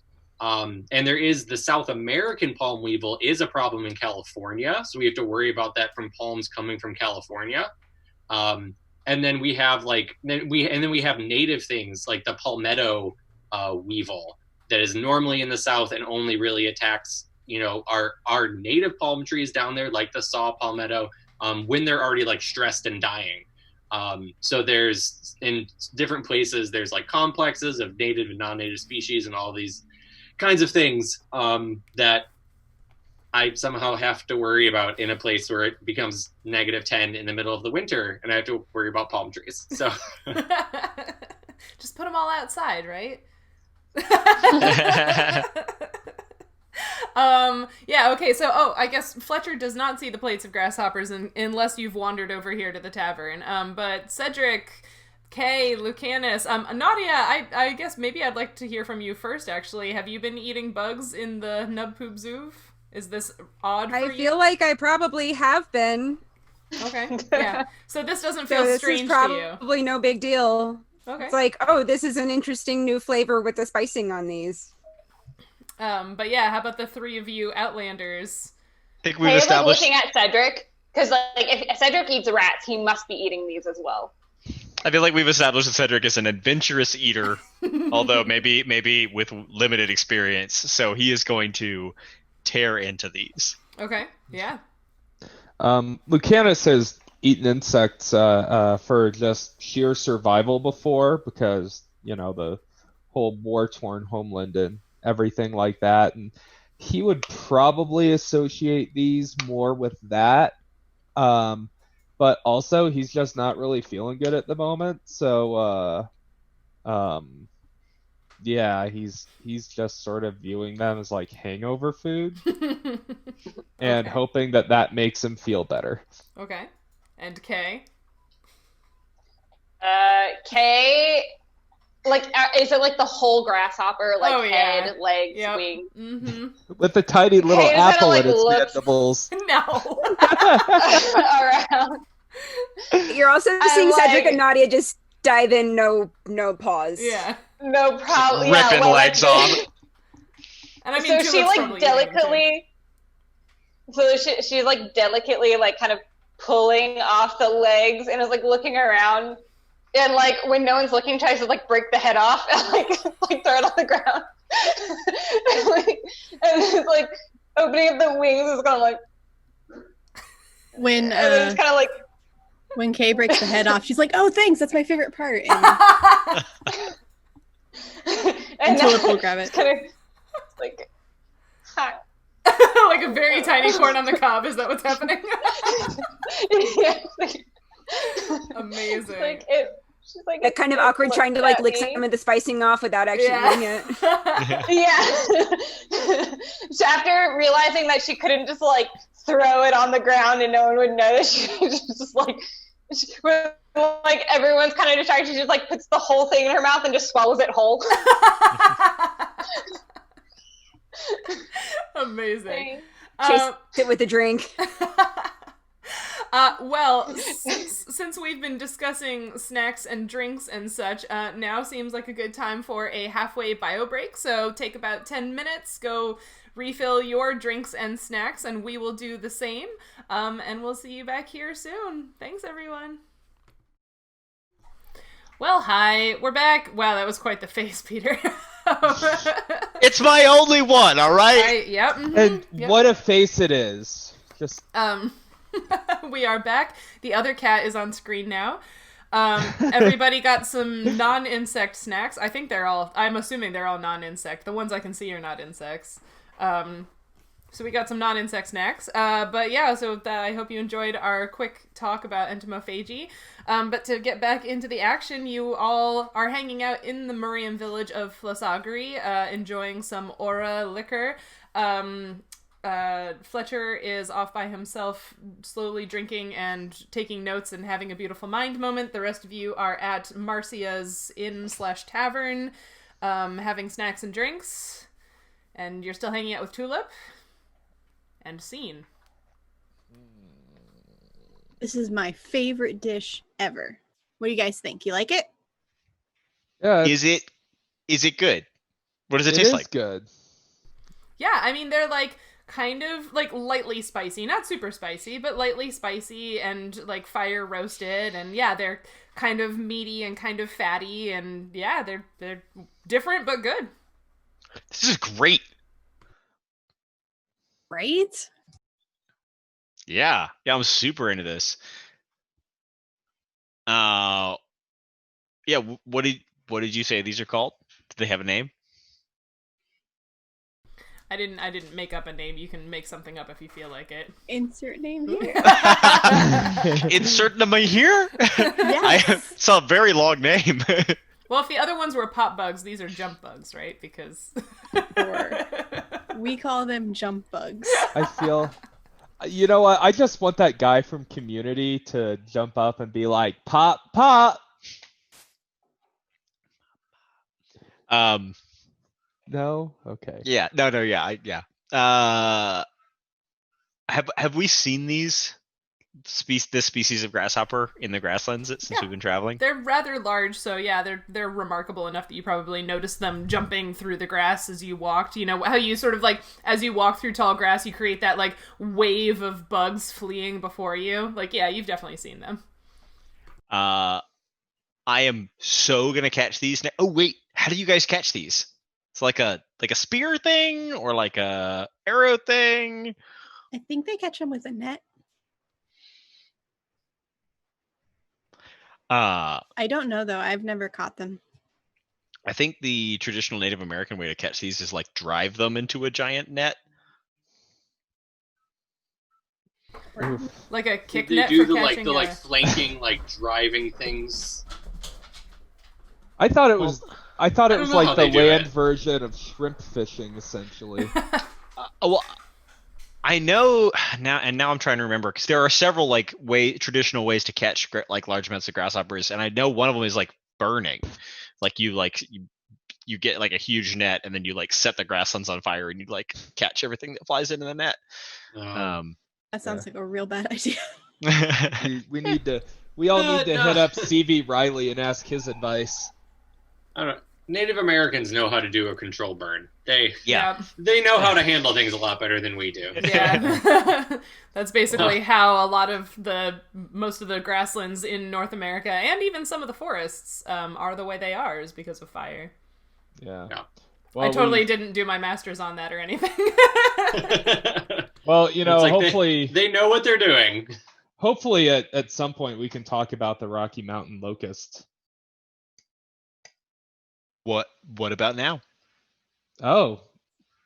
So the Rocky Mountain the current locusts in Africa. I feel like we talked about that already. Yeah. I don't think we did. The Rocky locusts? Mountain locust is a supposedly extinct locust that was in North America, and there's swarms on record that stretch from Mexico to Canada. Like, they are the largest single species that's ever been recorded. They're just this massive thing, and then they're kind of like the passenger pigeon. They were wiped out, and maybe there's some remnant, some small remnant populations, but in less than like in the span of like 20 to 50 years or something like that, they went from creating these massive continent-wide swarms to being extinct because of human activity. But not because they were being hunted for food, I take it. I mean, displaced because of food, but not because we were eating them. Because of farming, moving across the plains, right? Yeah. So we were displacing native prairies and replacing them with tilled earth, which is displacing the grasshoppers and causing them to swarm. Right? Like colonial human activity. Yeah. Yes. Like, not human activity. Right. Yeah.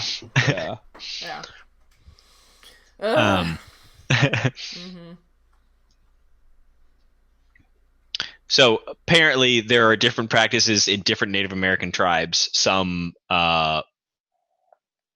basically circled an area, or the traditional practice is to circle an area and drive them inwards and have a net or a pit in the center of your like ring that they all end up in, which seems like a really solid idea to me. It's like a human created pitfall trap. Yes. I mean, you're forcing them in to go in. Like that's so smart. Right? It also So makes me freaking think smart. of bubble nets and how cetaceans hunt fish by blowing bubbles and corralling the fish into a smaller and smaller bait ball. Concentrating. Yeah. Yep. Yes. Convergent evolution of hunting strategies. If If it works. Yeah. We are just land whales. There's the title of the episode. That was... We are just Wow. land whales. We've got an elf walks into a bar. We are just land whales. We've got lots of good... I argue that he did not walk into the bar. He tripped into No, it. he collapsed into the bar. Yeah. He somersaulted. No, I like Eric Kinda Early's. He Kool-Aid manned into the bar. Yeah. As he sort of goes through the wall. He's like, "Oh yeah." I guess. So what else would you like to do? Would you like to do anything else while you're here? Would you like to do anything anywhere else in town? Well, you said you wanted to go to the apothecary, right? To see if they had anything to help your stomach issues. Yes, we need to go and do some diagnostics. Okay.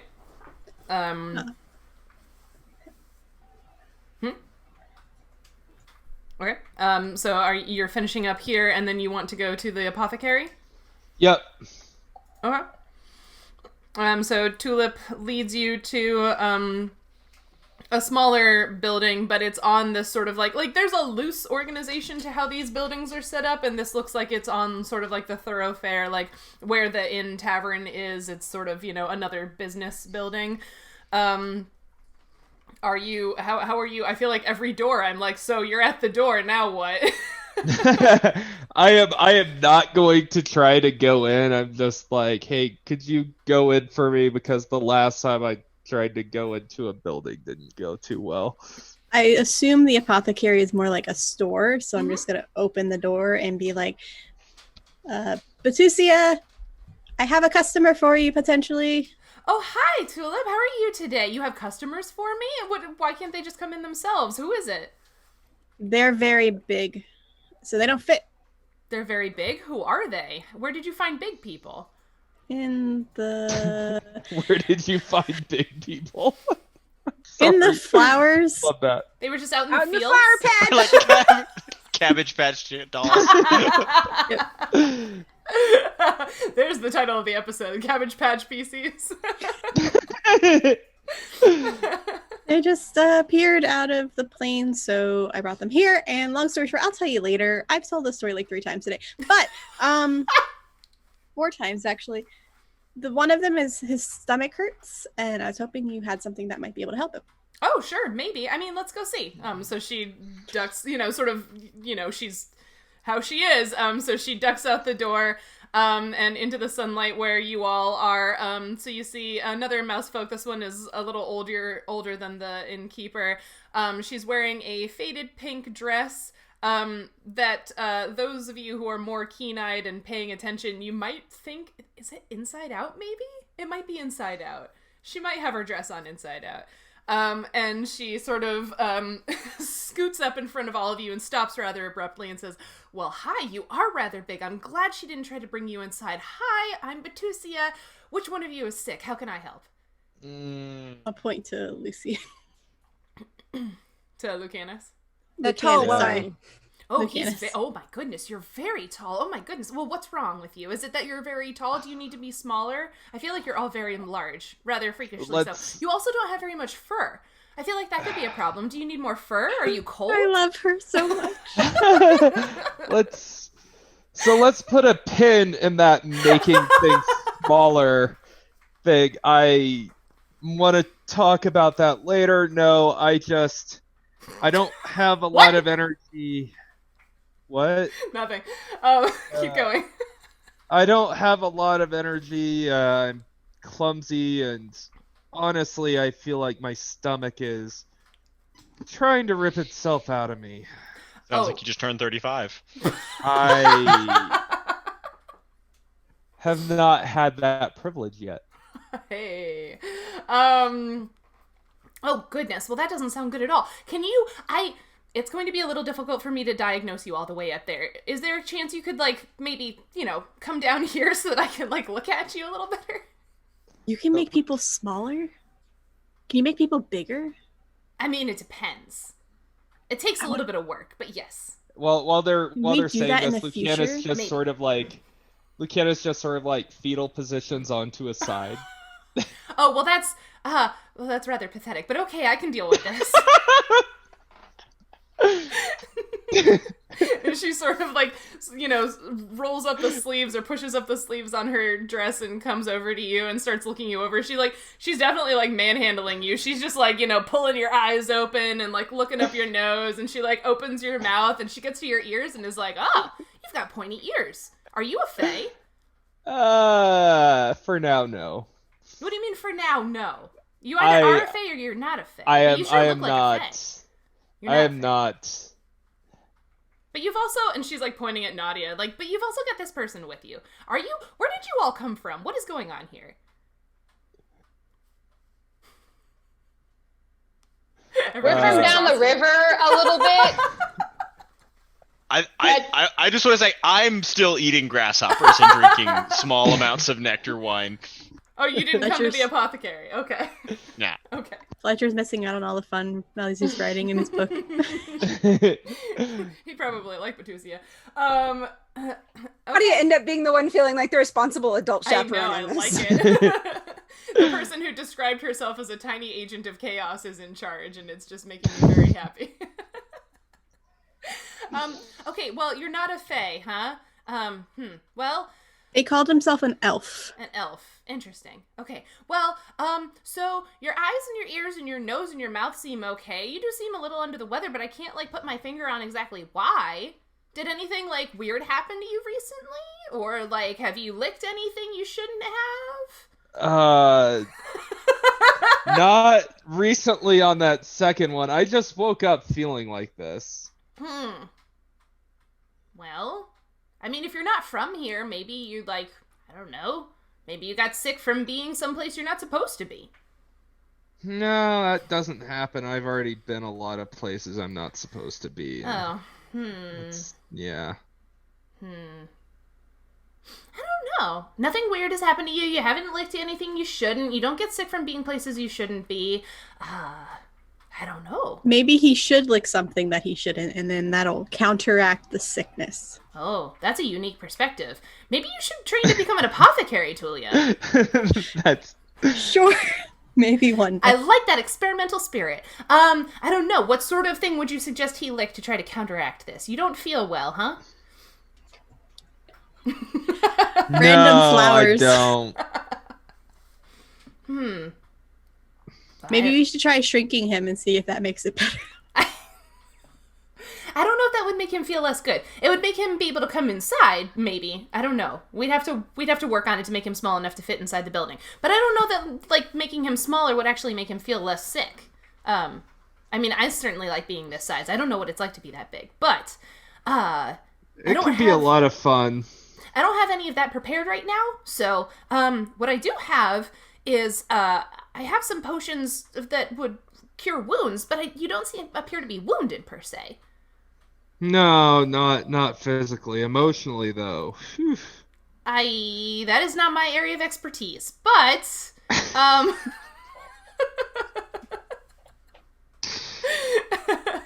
We gotta go back to Marcia for that one. I don't know what to tell you. I mean, yeah, I have potions available. Some of them are for curing wounds, and some of them are sort of more, they do other things, but none of them, I don't know. I don't really have anything that, like I said, you don't have any sort of discernible symptoms that, like, would tell me it's something specific. You haven't been bitten or stung by anything? Out of character, can you remind me where this started? This was at the Knoll camp by the bad spot in the river, right? It was, so you guys, so you traveled from, the camp, the Knoll camp that you were at with Barika to the abandoned Knoll camp, and you hung out there and you did some science and you left there because you didn't want to camp there overnight because it gave you the heebie-jeebies, so you started north and you made camp, and then when you woke up the next morning, that's when Lucana started feeling bad. Oh, that's right. We had already started moving away from the river. Yeah. Okay. Yeah, then I got nothing.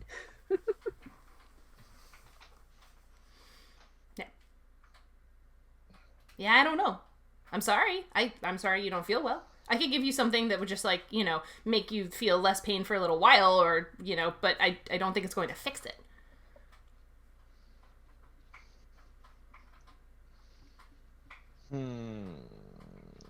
I don't know, Nautia, what do you think? I don't know.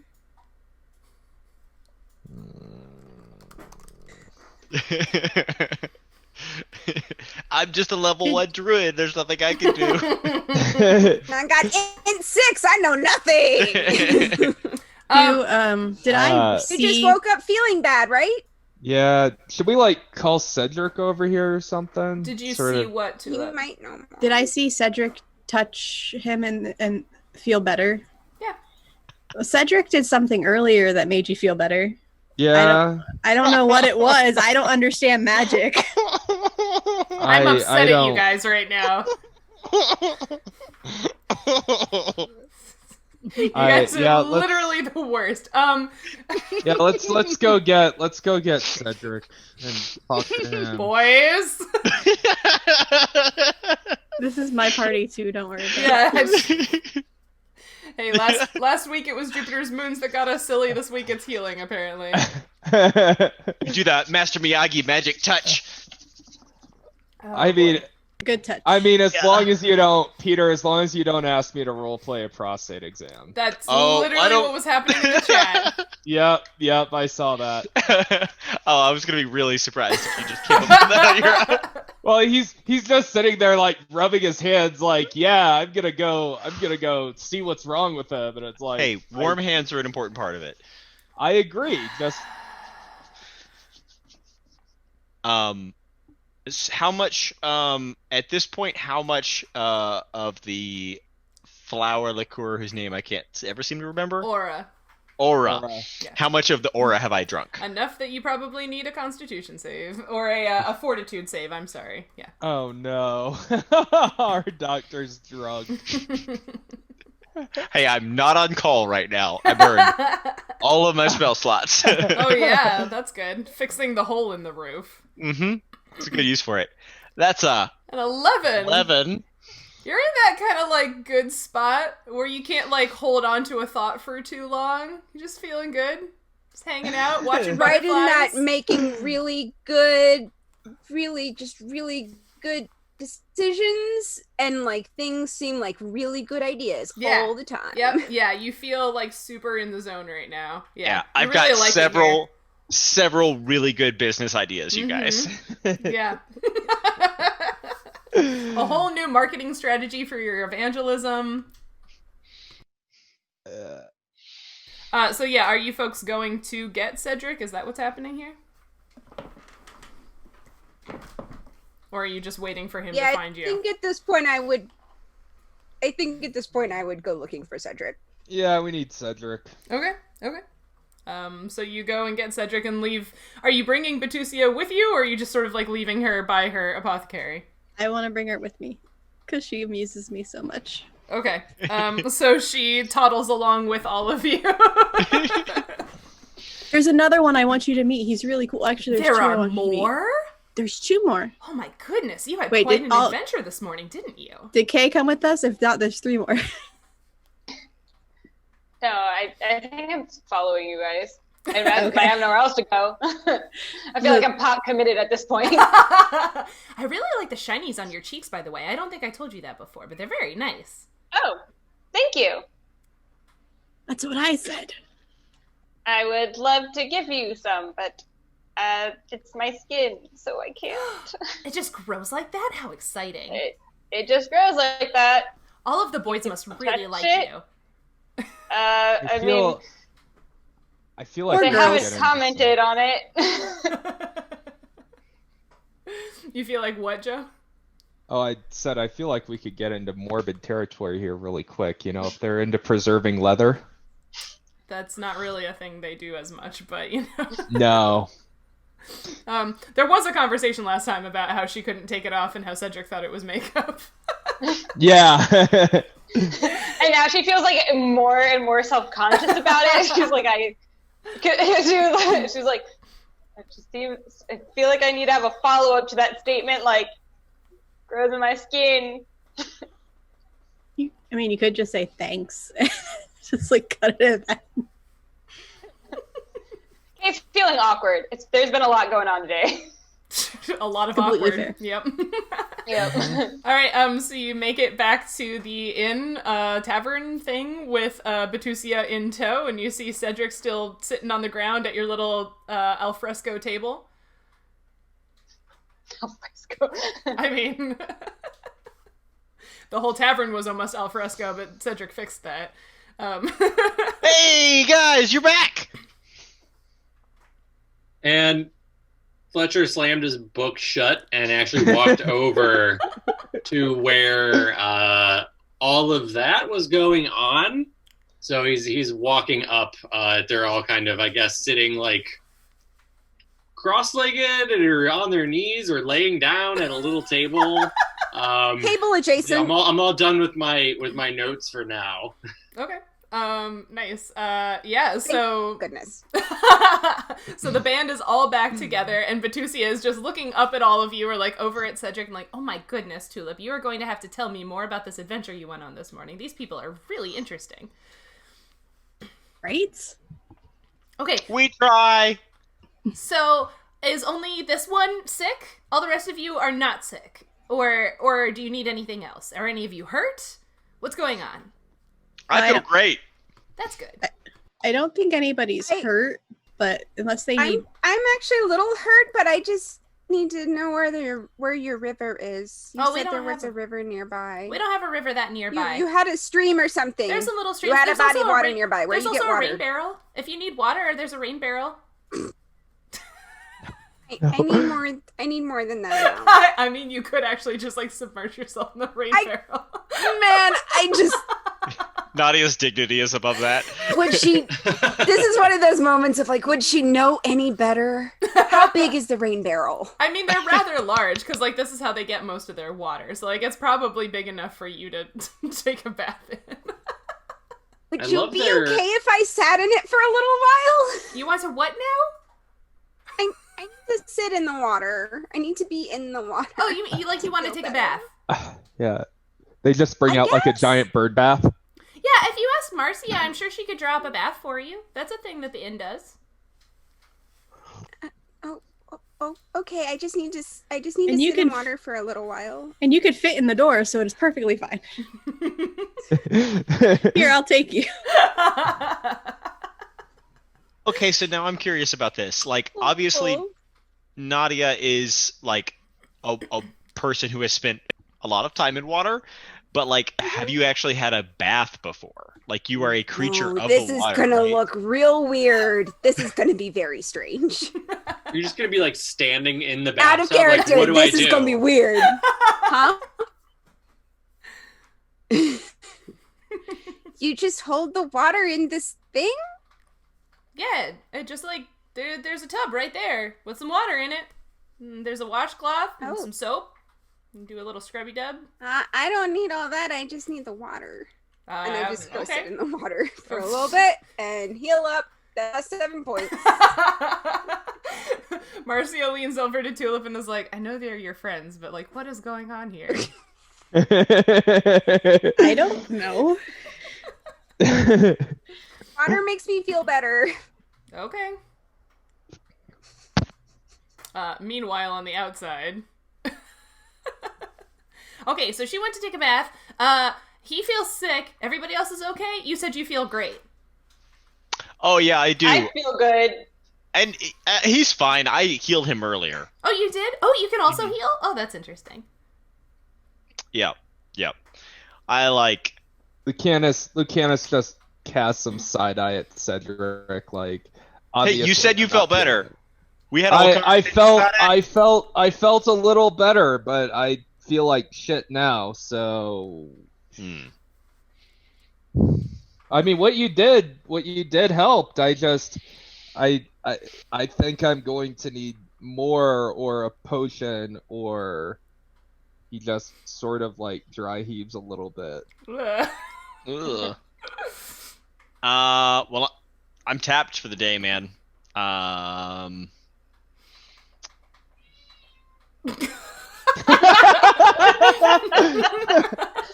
Yes? Do you have something you would like to add? Yeah, sorry, I could try again tomorrow. But for now I kind of can't really do anything else. Have you tried just like, I don't know, taking a nap? Sometimes if you just like try taking a shit, if you got a really bad stomach, thing, that'll help. Yeah, I It works. Don't give me that look, Ryan. Sure, it works. I just, we'll just say that I have tried it. I wonder what elf poops would look like. Oh God. If they went... I'm sorry, everyone. I feel very responsible for that. We don't need to become a scat based. Yeah, They're sorry. square. We're good. Yeah, you're a wombat. About little cubes. Okay, this is a marsupial. Is it just inside? Poops little D6s. It's like, oh, I rolled a 5. Wow, the body posturing the one with that was really primo. I was actually thinking more of like perfect D20s, but yeah, I don't. What shape would your intestines have to be to make that happen? The sphincter that would require No. would be insane.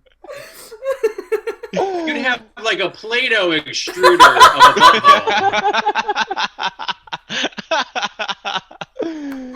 That's the new episode title. Yes, that is New episode title: Play-Doh extruder butthole. Oh, it's been a good run. At least we made it to 1,000 downloads before this happened.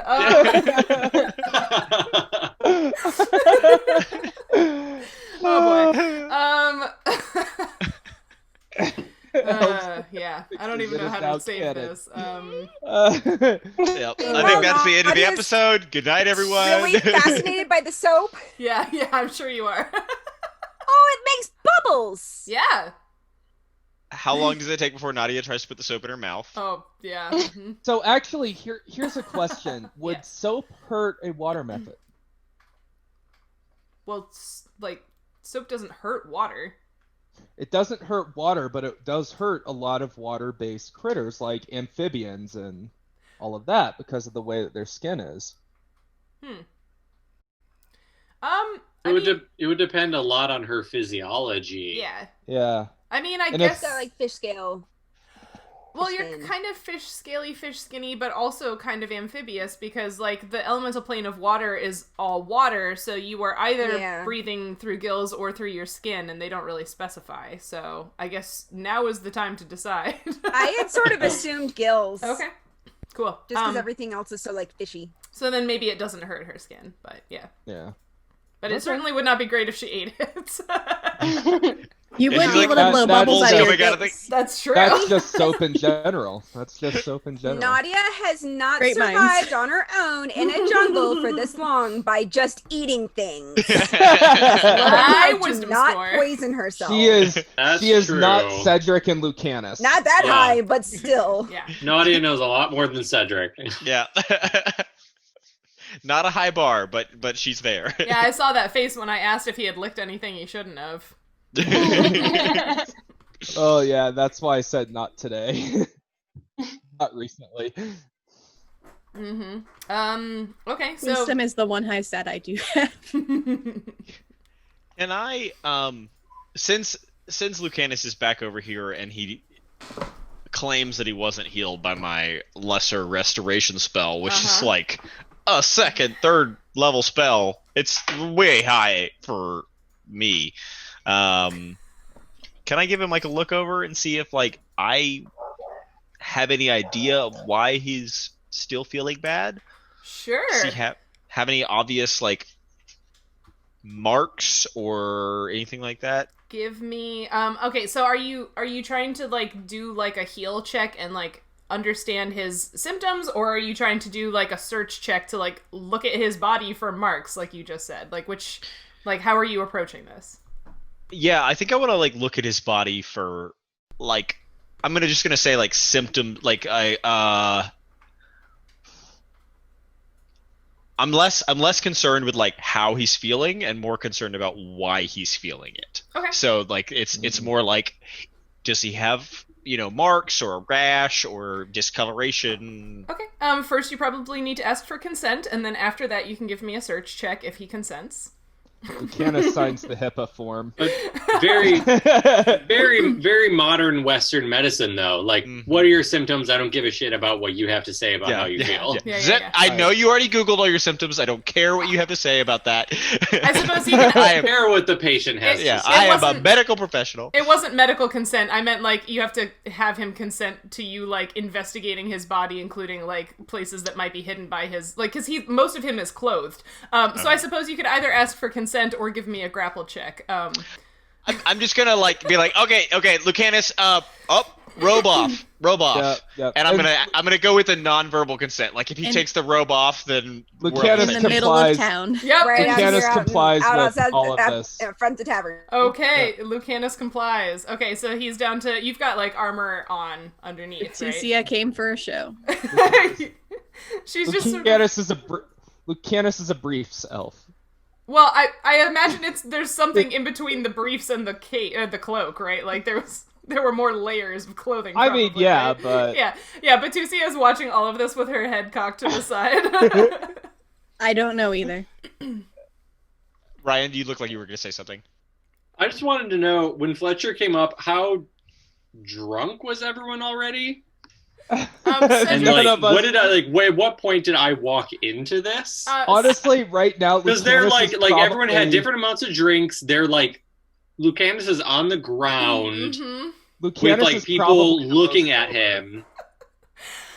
Cedric's the only one that's like actually like obviously tipsy. Everybody else is pretty okay. But yeah, Okay, so you can there's- come up into this whenever you feel like it. So there's an elf on the ground, a dwarf looking at him, and Baticia looking him over. I just kind of like sit down cross-legged like by Kay, and I'm like,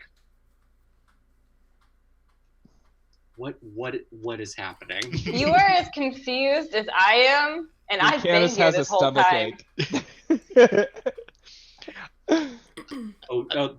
So the big man has a tummy ache. That's what this is all about. Something like that. I mean, I guess he's kind of weird all day, but then I don't know. It's we came. Well, I joined them later, but then we came to the tavern because Tulip wanted to give us a drink, and then Lucanus tried to get in the tavern by body slamming it and then broke the roof. So then Cedric had to fix the roof, and we're all surprised that it worked. I mean, I'm pretty sure New Seychester heard it. So, so then we had some food and drink. I didn't really like it that much, to be honest. Anyway, but we had that. The drink was good. Yeah, it was a bit strong. We also ate grasshoppers.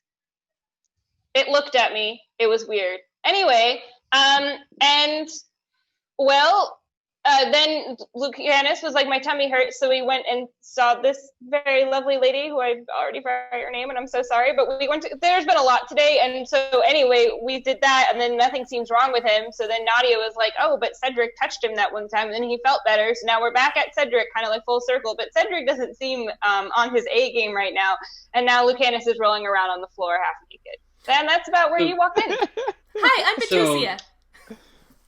Hello. Right, thank you. I love you. You are amazing. Oh, that's so sweet. Thank you. So the dwarf and the elf are touching each other, and the fingers.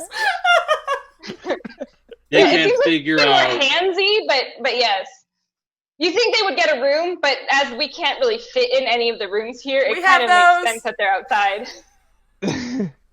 Okay, I'm gonna cast a quick detect magic to see if I sense anything wrong with Lucanus as like my only contribution to what seems like this mess that is going on. Okay. And I'm just gonna kind of sit back.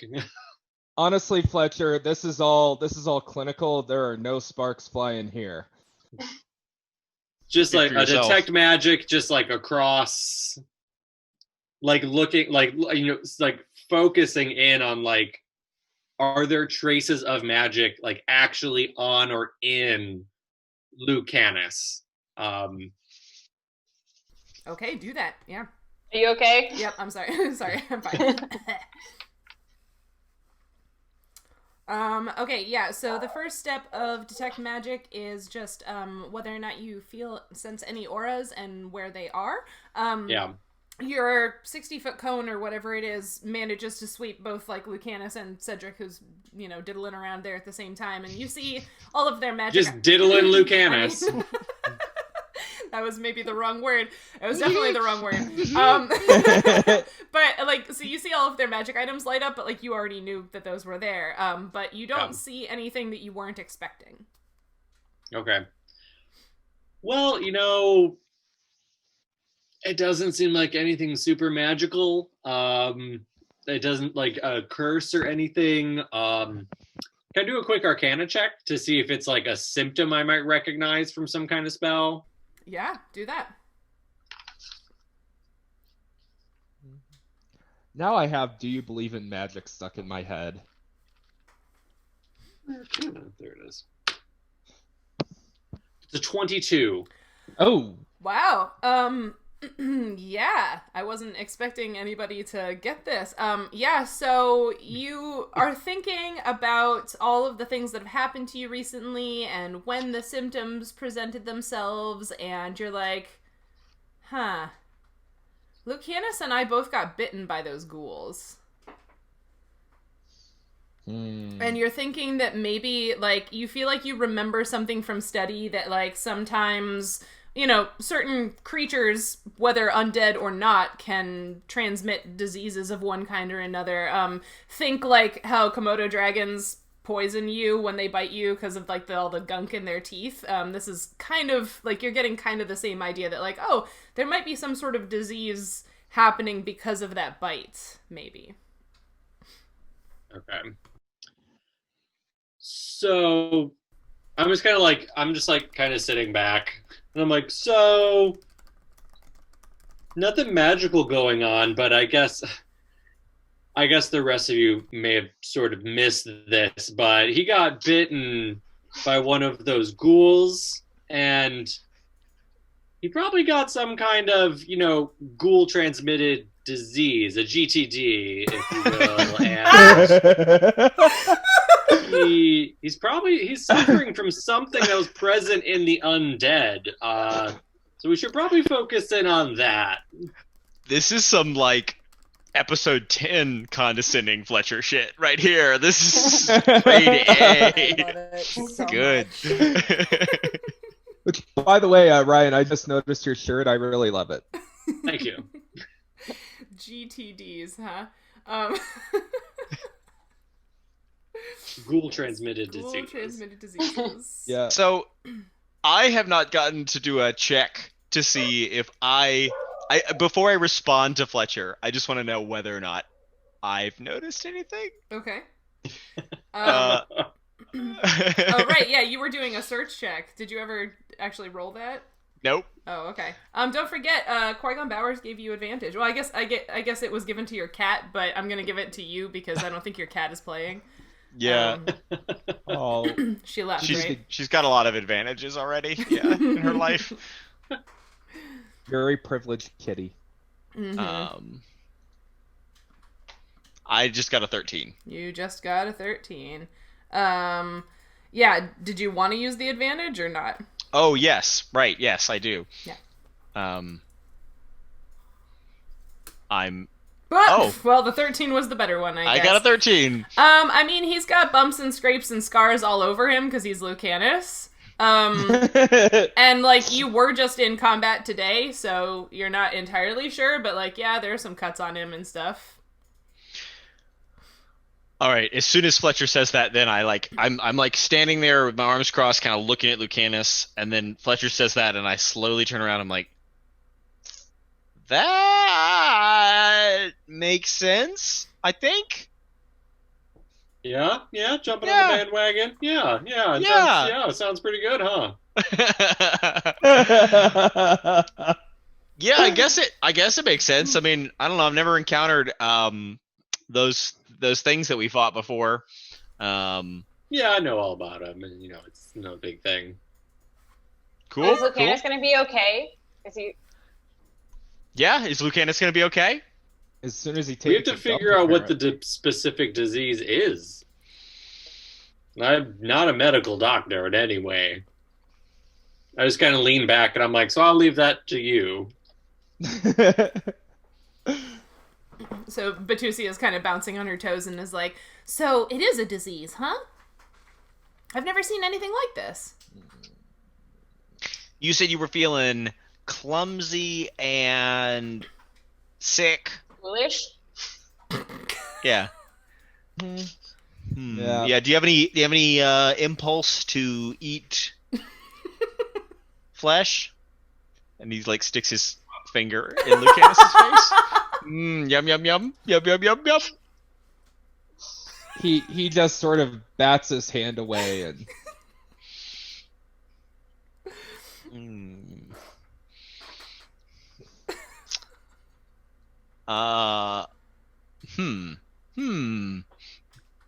Do I know anything about this disease? I mean, I failed my search check, but do I? Oh gosh. You can choose. I think there are several different checks that could be useful here to try to understand this.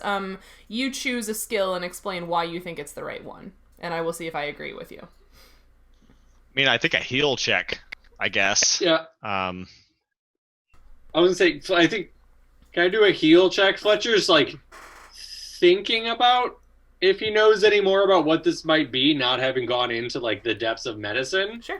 And if he doesn't know anything, he's just not gonna say anything. Yeah, there's no like knowledge medicine check. So yeah, I think. Yeah, I was gonna do a heal. Yeah, I think heal is fine. Yeah. Okay.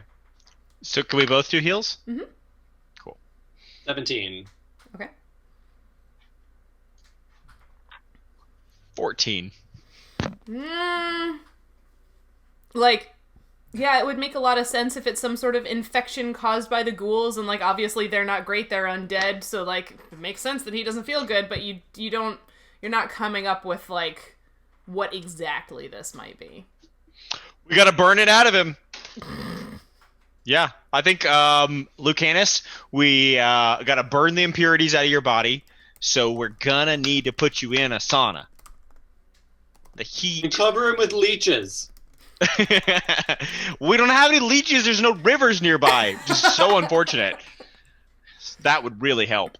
Well, we need a more lentic body of water for leeches versus Lodic. I mean, come on. Right. Yes. Yes. Yes. You know, I have been to the Lotic River, and you're right about. Oh, you mean every river? Like, what would define it? Yep. Okay. Every river. Yeah. When I was younger. Fletcher should really go into the tent building game because this is some high quality shade. Yeah. Haley leans over. She's like, "What does lentic mean?" Who are you asking? Fletcher. Oh. And I'm like, still water, like a lake or swamp or something is very, very still, stagnant water. Oh, cool. Thanks, man. Kay takes out her notebook and literally writes it. Yes. And then I'm like, Lodic means moving body of water, like a river or stream.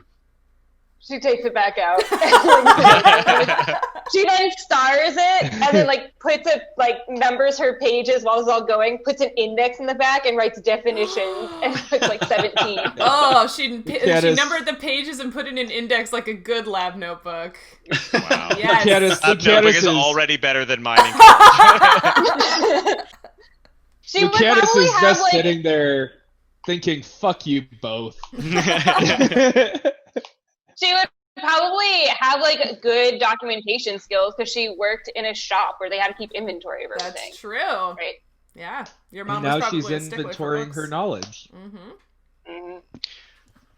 So do you guys have a well insulated house that we could put Lucanus in and then build a fire inside of it to sweat the disease out of him? Because You are not roasting me. I'm pretty sure that would also light the house on fire. They're made out of Plants. grass. Plants. Everything here is plants. It's all well insulated. We spend all winter under the snow in these grass, rounded homes.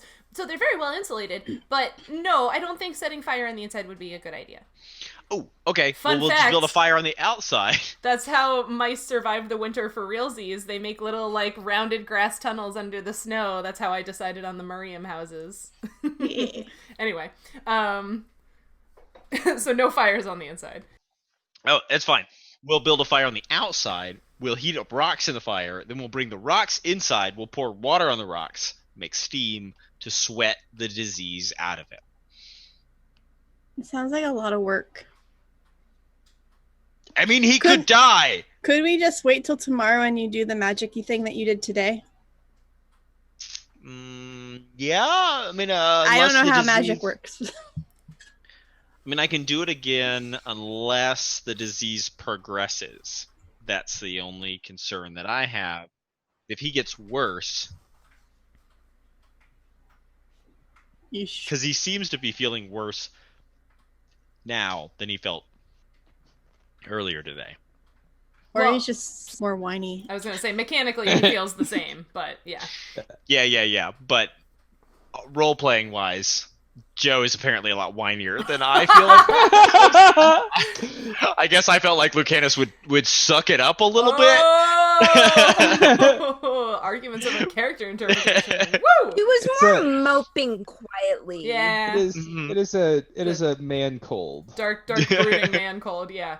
Oh yeah. Dark brooding man cold. I'm a man and I'm so okay, so we all know, let's be honest about this. Batman, right? Every time Batman gets a head cold, he just turns into a miserable whiny bitch. All right, I think we all agree. I'm playing Lucanus like Batman. Okay. Sheryl, did I expected that to be funnier? Did you? I'm sorry. I just want. Did I, in my Arcana and heal checks? Did I? My assumption was that it's this is a disease. Yeah. And not a poison? Yeah. Okay. It's a disease. It's not a magic effect. It's not like a poison. Yeah, it's a disease. Yeah. Okay. Yeah. Think like I know I compared it to Komodo dragons before, but that was probably a bad example. This is more like rabies or something like that, right? It's a disease that you can get from specific creatures. Well, the Komodo dragon, I think that's actually a really good example because it is bacteria, is it not? Well, it is, but it winds up basically you go into like toxic shock, right? Like the effect that it has on your system is more like poison than it is like a disease. Like it's not like a Komodo dragon bites you and then you get the flu. It's like a Komodo dragon bites you and then your system shuts down. Yeah, Komodo dragons, it's like an acute effect from the bacteria that they harbor in their mouths. So this seems like, so this is like a protracted thing. I'm thinking of all the once again, like I put in the chat earlier, I'm replaying Morrowind, so I have all these disease names in my head, and I'm like, oh, it's rock joint. It's all these random diseases you get from everything. I mean, that's really what disease is, just random diseases you get from everything. Yeah, but you're not you're not sure quite what it is.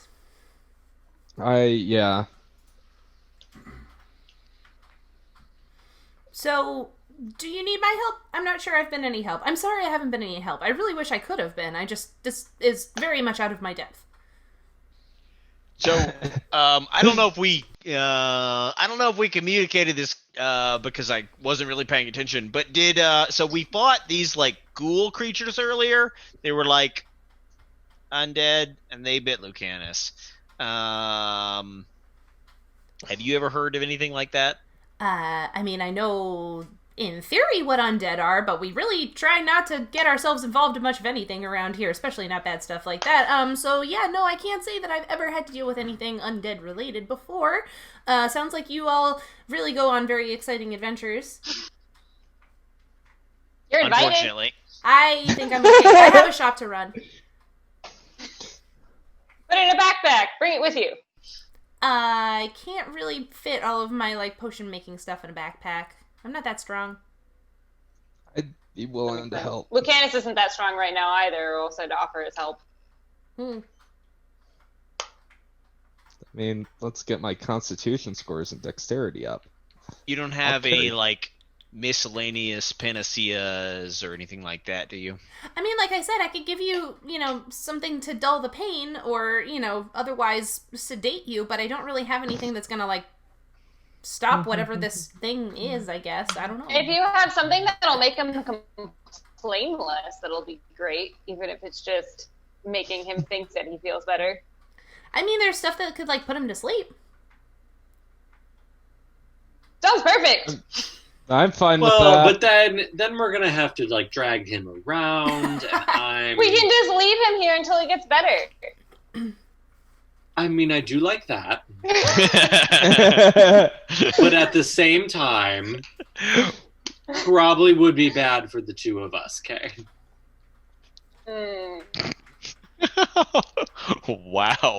Wow, Fletcher is in a mood tonight. Very capitalist.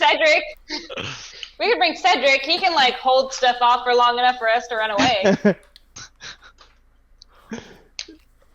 All right. Can go. Seeing how you guys feel about us. Tulip volunteers. I'll fight everything off, and then you can run away. It'll be fine. And then I'll catch up. I can run really fast. That is true. So, if we had to leave him here, I mean, can he infect us? I mean, just don't let him bite you or anything like that? I mean, I'm concerned that he may want to try and bite us. Does that not seem concerning? I'm not really in a mood to bite anyone. Well, not right now. You're not. But haven't you seen the plays in New Saychester where they like talk about disease and stuff, and then like all of a sudden people are biting each other, and like then there's like dead stuff. And anyway. Oh whatever. Yeah, I saw a showing of one called The Walking Dead a while back. Exactly. Right. It was a good one, kind of terrifying. But please, like, what if you actually bite people? Is your skin still intact? I mean, we could bring someone here for me to bite. As a diagnostic, I suppose. Batusia starts backing away slowly during this conversation. Yeah, that seems like a really Bye, bad Batusia. idea. Just try to. Bye. If you decide you need any potions, you know where I'm at. Okay, bye.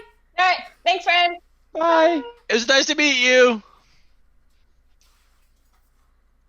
Maybe you should get some potions, guys. Remember that one time where we like fought a whole bunch of spiders and they almost killed us and we didn't really have anything on hand? Because I do. All right, Lucanus, if you don't want to sweat the disease out, you can try and sleep it off. We'll see how you feel in the morning. I'll be here. All right. All right. Tulip, is there a place Lucanus can sleep? He doesn't really fit inside the inn. So you might want to set a tent up somewhere. I'm fine right here. You're in the way of the What's front door of the inn, though. I I think Marcia will get mad. I should have said this earlier. Lucanus, you can put your clothes back on now. Ain't no one want to see that for any longer. I mean, some people Oh, boy. like scars. Oh boy.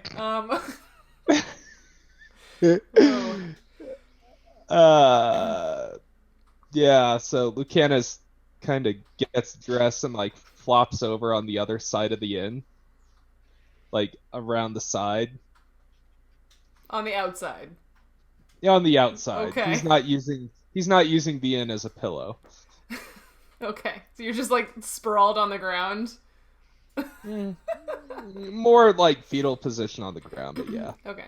No sleeping bag, no tent, just As close to gutter trash as Flos Agri ever gets, I guess. I mean, he's lived as gutter trash before. He's fine. Okay. Everybody else?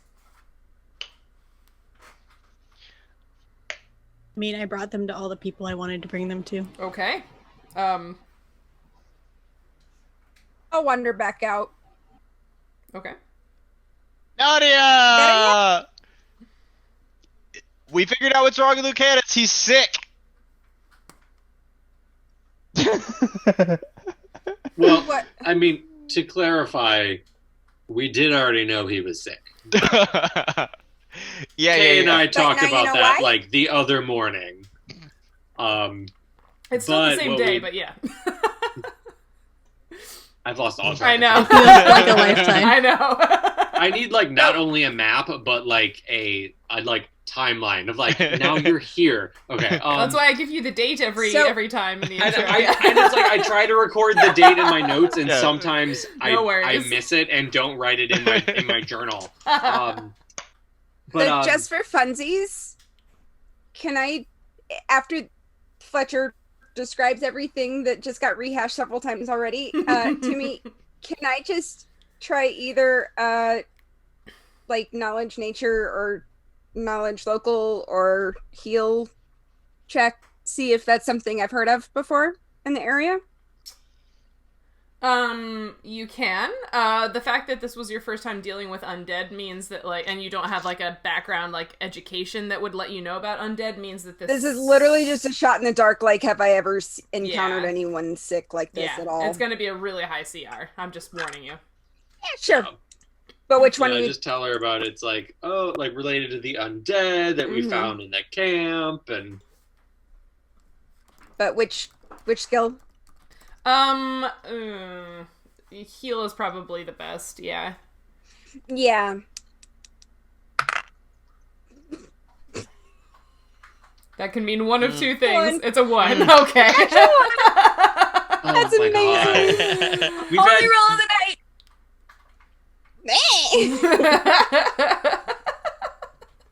Yeah, you're like, I mean, he always looks green, right? Like...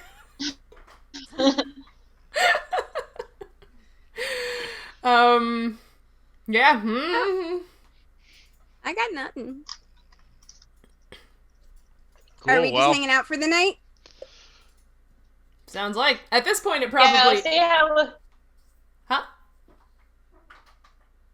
Yes. I What? say it makes sense. I Oh. mean, we can see how Candace is doing in the morning. Yeah. Yeah. At this point, it's getting pretty close to like dark time. So yeah.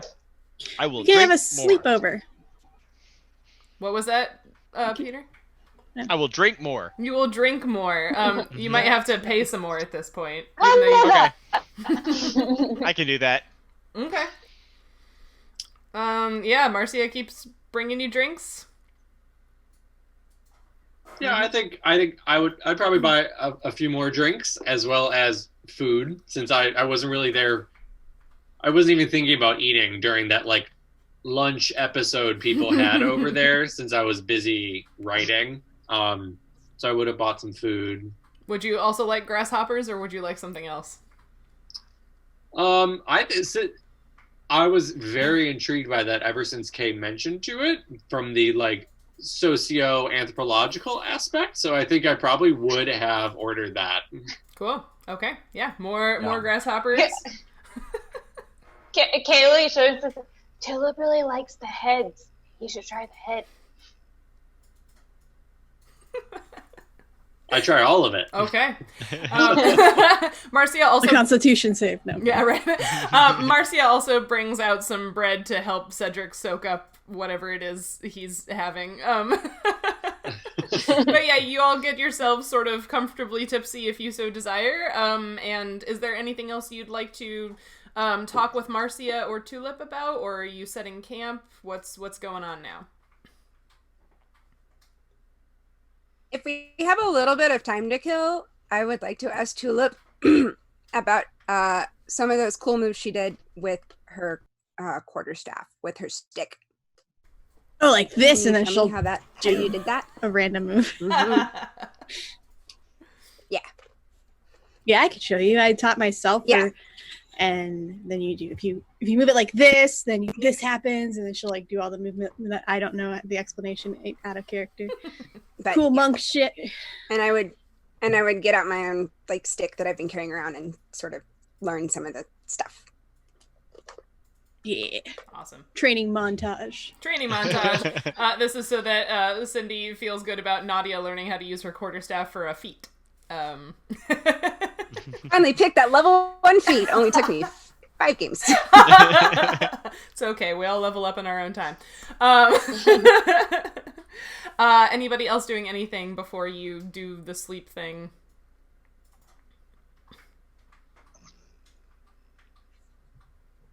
No? Nope. Okay. Are you setting watches?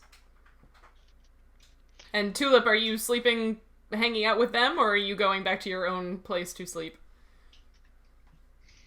I want to have a sleepover. Okay. Yeah, I'm guessing. So we probably had to like set up our camp outside of town. Like, there's no big enough space anywhere for us. Yeah, like basically there's a space for you to set up your camp, like kind of behind the inn tavern. Yeah. I Okay. have a small question. Would I be old enough to have my own house, or would I still be living with family or something? You're an adult, right? So Okay. like, yeah, you could choose to have your own place, or you could live with family if you so desired. I guess it depends I'm on. Saving up for my own place Okay, with yeah. a particular special someone, which I will drunkenly tell everybody about Aww. throughout the night. Adorable. So yeah, are you setting watches in this sleepover camp, or are you just sort of hanging out and trusting to the Murium? I feel like we know what to watch for in terms of orcs, and they wouldn't. So it would probably be prudent for us to keep an eye out. Okay. Yeah. I'll keep watch. I'll watch. Peter, you look like you were gonna say something. I was gonna say Cedric is gonna stay up drinking late, and he's like, Nautia, you go to bed. I'll wake you up when I'm ready to go to sleep. Oh no! I can't sleep right now. I'm not tired. Cedric, are you drinking alone? Yes, he is. No, I'm with other people. Okay. We're having a sleepover. Tulip will drink too, but Okay. eventually pass out at the table. Okay. Okay, so Cedric and Nautia, so how were you doing this watch thing? Like, are you staying up the whole night, or are you trading off with someone? Like, how are you splitting up the sleep time? I have to sleep some, Yeah. and you have to sleep some. Someone can wake me up. Someone can wake me up, and I can do the second half. I'll wake you up. Okay. All right. Okay. Good luck out there. Yeah. Okay, so... We got this. Go to bed, Kay. We got this. Okay, so Nautia and Cedric, if you're keeping watch together, you can roll perception checks for me. Cedric, you're gonna do it at a -4. -4. Oh my god! That's fair. He's fair. very distracted. Can I make one too, since I'm technically up Sure. at first? Yeah. Cindy, you don't look happy. Oh, no, I'm just waiting to see what Cedric's roll is first because it's funny. Oh, okay. So I rolled a 15, so an 11. Okay, all right. That's not terrible. Everyone else? I got Better a than 19. I was thinking it was gonna be. 19? 16. 16. Okay, yeah. So Cedric is very distracted and not super paying attention, even though he said he was on watch. But the two of you feel very secure. Like, of course, the town gets quiet after a little while, as it does. Tulip, you know this. Like, again, the Murium are not party people. So this is definitely the most excitement you've had in quite a while. But should nothing. Yeah. But nothing super exciting seems to happen on your watch. Nothing noteworthy or anything you need to be concerned about. It's not a town full of pizza rats No, that's up the in the south middle of the town. night. Yeah. That's those hooligans in the next town over. All right, who is taking the next watch? I guess I am. Okay. I volunteered, sort of. Cool. So you're watching alone in the dark of the night? In the dark of the night. Is it just a 20 or is it with a perception check? Perception, yeah. Okay. Like, I haven't done one of these in so long. My character sheet is loading. Sorry. It's All right, okay. there we go. 24. 24. Wow, yeah. So, okay, you are hyper alert because you're out here in the dark alone. And even though there's a town, like, you're still like, this is kind of weird. Also, like, you're not normally one of the people who keeps watch. So, like, you're like, I have to be very sure that I'm protecting my friends because most of them are drunk and one of them's sick. And so you're just hyper alert the whole time. Nothing bad seems to happen. I guess that's probably... I feel like she's even taking notes occasionally. Yeah. Yep. Thank I heard you. a loud snore from 2 doors down. Yes. Thank you so much for that Anastasia quote, Ryan. I was wondering if anybody was going to do that. It's a good song. It's in my head now. I know. Evil will find. In the dark of the night, terror will strike. Oh, good job, guys. Whoa. The singing bugs in that. Yes. That movie was one of the reasons I knew I was gay. It's such a good movie. I knew every song in that movie. Aww. I have this soundtrack. It's such a good. I listened to the soundtrack too, and then I like burned it for my like female friends in school, and they'd be like, "This is so cool," and I'd be like, "Isn't it?" Aww. Am I the only By the one way, who's never seen this movie? Joe. I've also Get never seen out it. of here, Apparently Joe. so. Oh no, guys, we're having a movie watch party the next time we go to a conference together. Right? I am fine with that. Fair We're already warning, the cool people. there is like a stage version of it, and they broke it. Oh no. So Oh. Yeah, that was Don't. recent, wasn't it? don't do it. That wasn't that Mhm. recent. It just came Yeah, through here last year, and some of my friends saw it and had many things to say about it. And none of I them heard were it was good. terrible. Aw. Yeah, Now I'm disappointed. We'll just pretend it doesn't They like exist. changed a bunch of the songs, and it was very sad. Lame. yeah, no. bar talk is the best. Sorry Anyway, to bring it down. it's okay. But don't watch the sequel movie they made about bar talk. No. Because it's not canon. It's not good. Okay, Oh, back on some semblance of track here. Veronica is also singing along with us. So nothing bad happens during any of your watches. But Lucanus, while you're laying there either trancing or just laying there feeling sorry for yourself, can you make a fortitude save for me? And Sound made was appropriate noise. in character, not. That was not me getting up from my chair. That sound was made in character. yeah. Let's see. Where's the fortitude? Wait, is that Stats, and then like right under the main ability scores. Yeah. Yeah, it's a type of saving throw. Mm-hmm. All right. Now. Oh, well, see, the What? problem is he rolled another natural 1 plus his fortitude of 4 makes it a 5. So the rough thing about this disease is that as it does constitution It's a damage, 1. your fortitude save gets worse, right? Okay. Well, but wait, hold on. wait. I What? gave him Hold on. But advantage. it was a 1. Oh, he did get advantage for. But hold on. I spelt the name wrong, but I was panicked. That's okay. Hold on. Hold on. So I have technically this should be a 7 because if this is poison, I have a +2. It's not a poison. I would have told you that. But you get Never mind. you get advantage. So roll again. Was he given an advantage earlier, He too, was. though? Yeah. Yeah. I'm only gonna let you use 1, but yeah, roll it again. Yeah. Qui-Gon Bowers also gave him Yeah. advantage. Yeah. Thanks, Qui-Gon. So just click the same button Yep, again. click the same button Yep, again. yep. Just not a 1. 13. Okay. So 9 plus 4 for 13. Yeah, you wake up not feeling any worse than you did before. Great. Cool. Wow. Yeah. I wasn't sure if that was going to that would have been very exciting if it kept getting worse. Yeah. Save my advantage for later, I guess. Yeah. In case you have to make it again. Yeah. Well, like, it's Do you- just going to keep getting worse. We don't know what it is, Yeah, and we're no, out in the middle that of was nowhere. you got 1 more than the DC to save. Congratulations.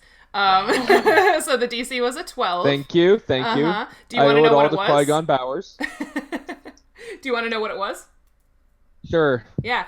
So this is actually, it's straight out of the Ghoul entry for the Monster Manual. It's called Ghoul Fever. It's a disease that causes con and dex damage every day until you save against it. But you might remember, if you lose your con score, if your con goes all the way to 0, you die. That's one of the ways you can die, is by losing con. This is true in 5th edition as well. But if your con goes all the way to 0, you die. But if your con goes all the way to 0 because of ghoul fever, you rise as a ghoul. Which would have been really fun. Yeah. Yeah. So they would have had to fight me. Yeah. Yeah. Yep. It's a Gould thing we didn't have to. Oh god. You're just That mad. pun was ghoulish. Thank you. You're just mad you didn't think of it first, Peter. I know Xander is in chat. You're just pandering to him. I make puns on my own, damn it. I'm currently following in the footsteps of my favorite biologist. Oh? Day Gould. Oh, goodness. Wait, Sheryl, you said it causes damage until a save? So Yeah. did he, like, recover? Yeah. Basically, that means he, like, fought it off. Yeah. Okay. So, like, Okay. We don't know Wakes up that in the morning though. Right, feeling yeah, better. you don't know that. You No, just no, know- no, we no, don't no, know we don't know that. Yeah. I was Cool. wondering, yeah. So basically, the first fortitude save was Fletcher and Lucanus were the only two that were actually bitten by the ghouls. Others of you got slashing damage from their claws, but they're the only two that got bitten. I kept track while I was editing the podcast, which is a good reason to record your games of D&D. Yeah, You don't have to Fletcher. take notes. You're right, but Fletcher saved immediately and Lucanus did not, so Lucanus actually came down with the disease, but yeah, if you hadn't saved, then you would have kept getting worse, yeah. Okay, but all my stat changes are gone now. No, you still have them like that. You'll either have to recover during sleeps or you'll have to have them magically recovered, but they're not going to get worse. Oh, okay. So how would that? Oh, I So- just don't know how I'm gonna play it now because I was. Well, first thing in the morning, Cedric is gonna come over and be like, "All right, hey, Lucanus, how you feeling? Wake up, wake up, Yeah, I'm up." feeling a bit better. Yeah, and you Yeah? certainly don't feel worse. All right. Yeah. Well, chill here for a bit. Maybe eat some breakfast. I have some morning prayers to do. When I'm done with that, I will be right back. Cool. We go pray for my spells, then come back and cast lesser restoration on him again. Okay, so that lets you do what again? It is I think it's a D4 of like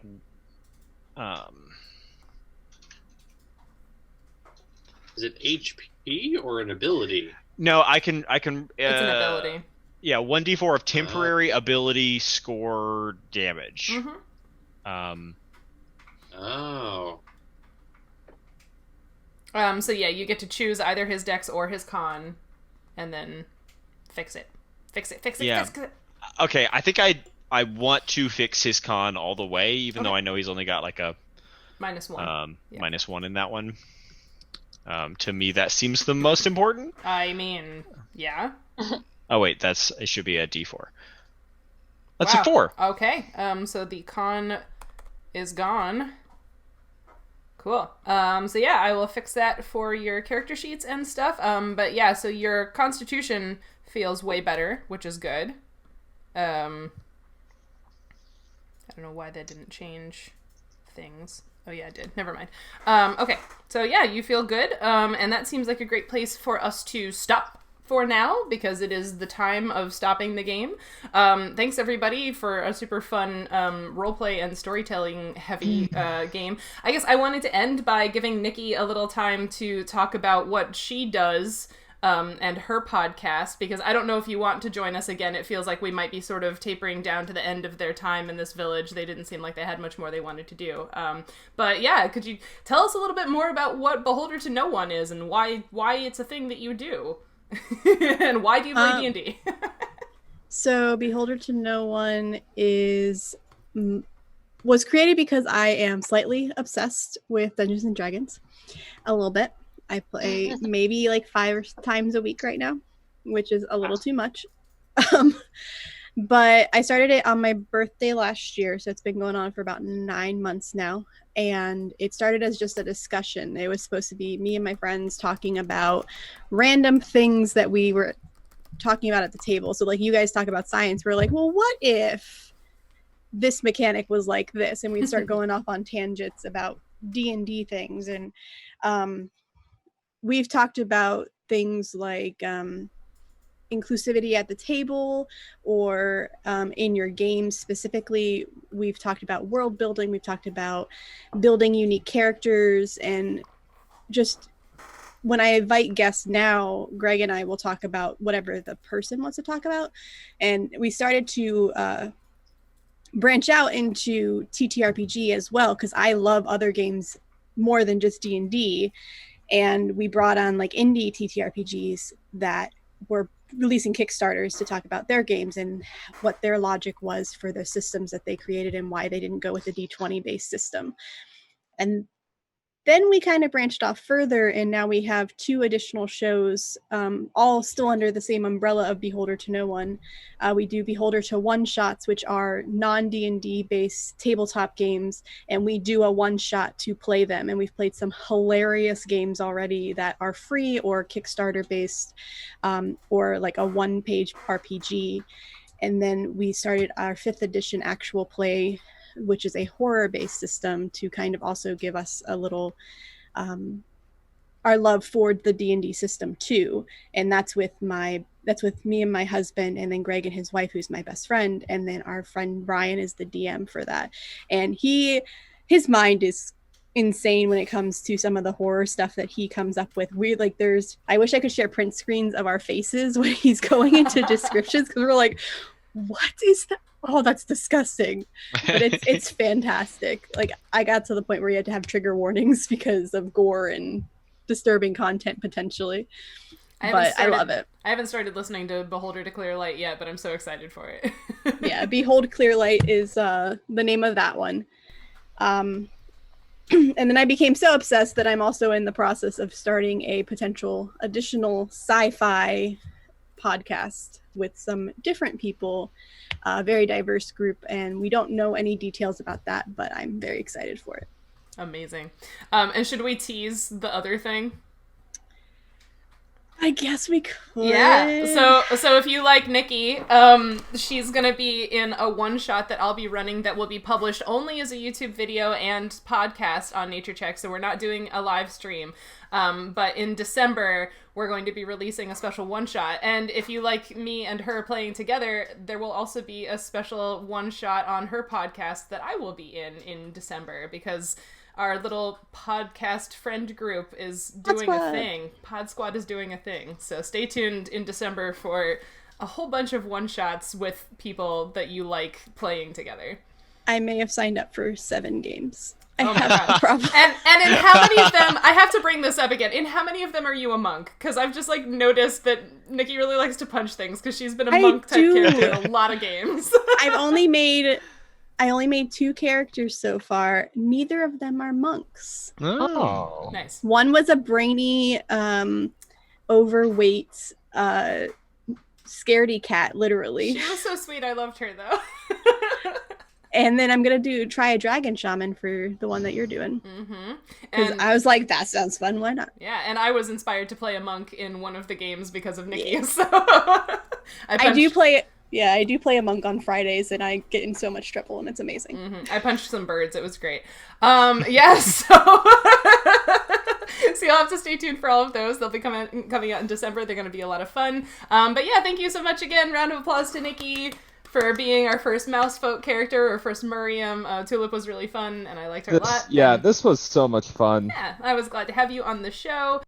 I had fun. Besides, she's not coming with us. We need Tulip and Barika to come with us. Okay, but we can't keep making this podcast bigger. There's no room on the screen for everyone. All of your faces would be this big, and nobody would know who was talking. If I didn't record on some Saturdays, I would totally be down for joining. Yeah. But a lot of people have asked both the audience and the players, and yeah, it's not like Arda gets wiped after you guys have been through. So if you're on your way back and people are interested in being recurring characters, the world Who knows? Yeah, they live in this place, so you might see them again. Who knows? Maybe Tulip will eventually get the nerve to go actually do something, and you will be invited to a wedding in the future. That would be so sweet. I would love that. That would be so great. World may never know. I hope she does get up the courage. Yeah, so I think that's pretty much the end of the show. Thank you all so much for hanging out in the chat and harassing us about various medical checks and whatever else was going on in the chat. Thank you. So many things. Yeah, and thank you for spending your viewpoints to both give the players advantage and also buy extra monsters for the next time they have a combat encounter. Ryan is shaking his head. Just Nautia, waiting. use that clear quarterstaff move by Tatia. Yeah. We'll see. Yeah. It'll be some random monster in the next combat encounter. But yeah, so we're gonna get out of here. Have a good weekend, everyone. Keep your chins up. Take care of one another. We love you. Bye. Bye.